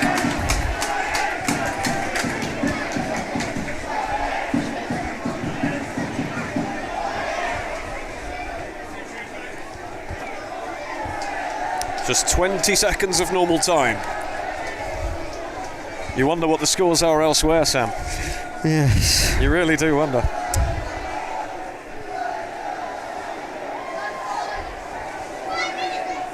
Stead wins that header around the centre circle. Brown is surely hauled to the floor. He is. Ironic cheers from the Barnet fans who feel maybe the referee hasn't given them too much. Fourth official says 5 added minutes. So 5 minutes for the Bees to hang on to a crucial 3 points. Well, York are 2-0 up, so it looks like they're gonna hold on to Braintree? their... Braintree are 2-0 up still. Wow. And they're in added time, so... So it looks like Bees and York have had a favour from Essex. John Akinde, Agent Akinde. Captain for today. Captain Agent John Akinde. Solihull have possession now around the halfway line. The ball is played forward and Holman tries to lob Tavares, but Tavares was having none of that and shepherded the ball towards Evans, who will take his time to pick this one up, which he finally does. And Fletcher Holman hasn't been too involved for the Moors, but his one moment of involvement was a fantastic goal that brought Solihull Moors level. But as it stands, it's Liam Love's goal. It wasn't pretty, but it was a goal, and it means Barnet currently are 2-1 up against the Moors with just a few minutes of added time to go. Let's see if Barnet can hang on here. Here's Whitmore. Now Kyle Morrison over at the back. Decides to go long. Oh, it's one by. Brilliant header from Callum Stead. Stead's got some space to operate. Can he have a shot just inside the D? Stead! Oh. Good save from Wright, who is fuming with his defence there for how easily Stead was able to get a shot away. Yeah, no, it's a brilliant header. I'm not sure who actually won the header, but Stead... I think it was Kenlock. It was Kenlock, and then Stead's driven 30-40 yards with that, got to the edge of the box and struck it low and hard. This time got some good power behind it, and it's a push behind for a corner. But Solihull running out of steam here. They gave up on that one just before there. They let Stead run a long way with it. So still committed men forward though for this corner. We've only left Kenlock back really. The Bees might want to play this short. It's Coker who has the responsibility, and he's got Brown almost right next to him. My guess is he'll play it short to Brown, which he does. Gently lays it off. Here's Brown, shielding the ball here, keeping it in that corner, plays it back to Hartigan. Hartigan lifts it forward to Coker. Is that going to work? Coker gets it under control. Can he get a ball in here? Plays it across. It's Clifford! Doesn't get the shot right. Scooped it over. No, it was unlucky there. It was unlucky. Well worked, but the most important thing from that is the ball went out of play and you can reset yourself. Don't lose the ball there and allow them to counter on us. That was the most important part there. Yeah, the Bees worked that well, and obviously a third goal would put this game beyond any doubt. Tavares being chased down, gets it forward towards Stead. Seconds. And Clifford has won the header. He's cushioned it brilliantly for himself. Can Clifford get it over to Stead? He can. Stead driving into the penalty area. Across to Love. Yes! Game, set, and match. Ruthless counter-attacking play from the Bees. Callum Stead sets another one up, and Liam Love puts the game to bed. Barnet 3, Solihull Moors 1. Yeah, it's a brilliant goal. Tavares first of all taking control at the back. It looked like it may have been a bit of a mess there. Took control, won the ball, played the ball down the line, Callum Stead does really well to hold it off. Clifford then, as we have done all season, getting the second ball, he does so well, brings it forward and then plays it through to Steady. Steady this time makes the right decision, and then Love again, 6 yards out, where you want your striker to be, puts it in the back of the net, and he's made a big impact on this game. Tom Telford got the first. Liam Love has picked up a brace, and Callum Stead has put his mark on the game, that's for sure. And you can just hear the jubilation among the Bees fans now.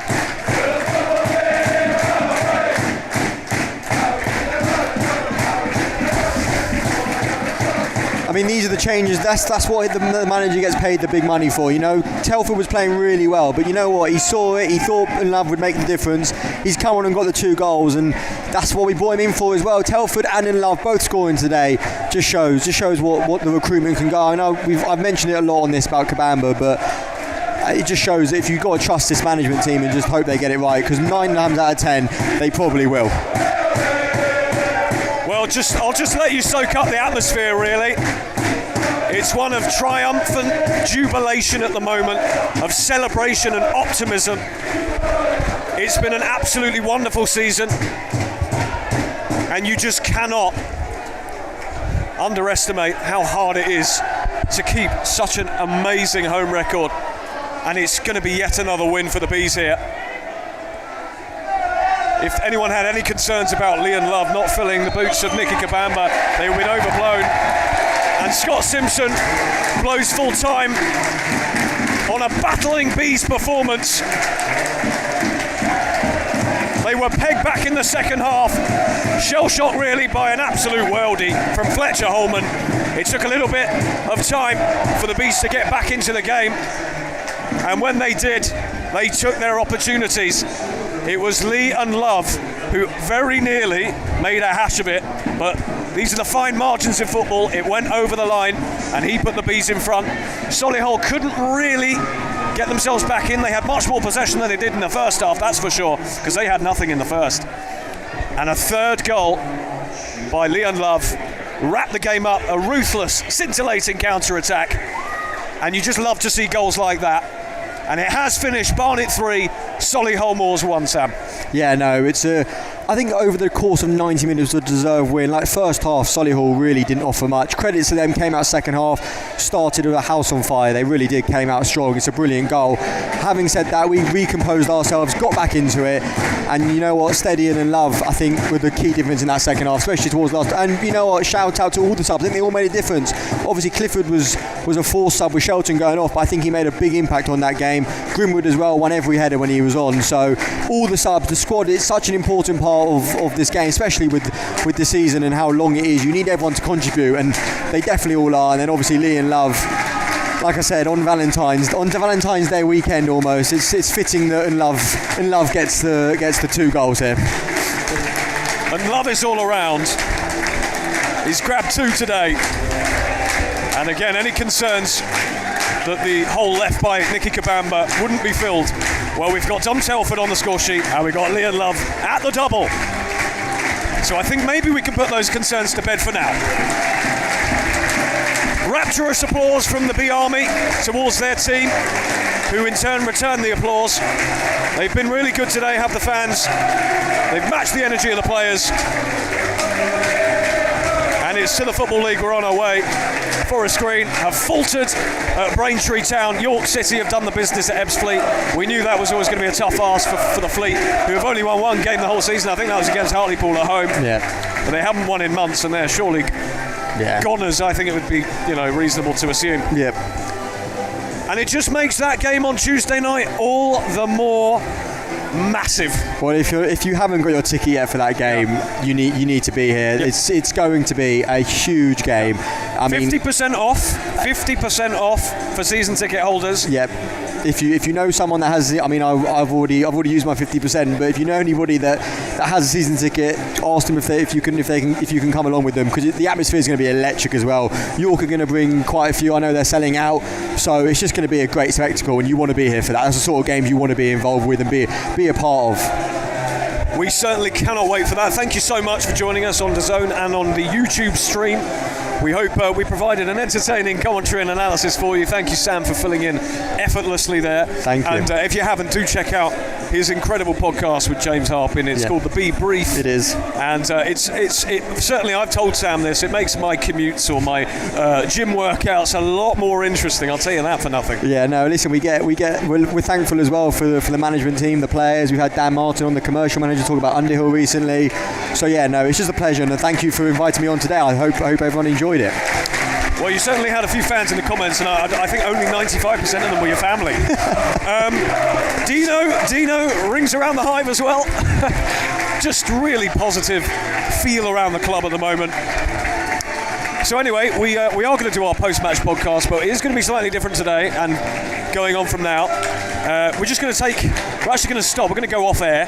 We're going to make a few notes and think about what we're going to say, and then we're going to deliver the podcast to YouTube shortly after the game. So the people who weren't tuning into commentary, who were at the game, can also hopefully enjoy it as well, enjoy our waffle. No, I'm sure it won't be waffle. No, it'll be good. But yeah, once again, thank you so much for joining us. Barnet 3, Solihull Moors 1. We can't wait for Tuesday, so make sure you come down to the Hive if you can. If you can't, join our commentary. And take care, everyone. Have a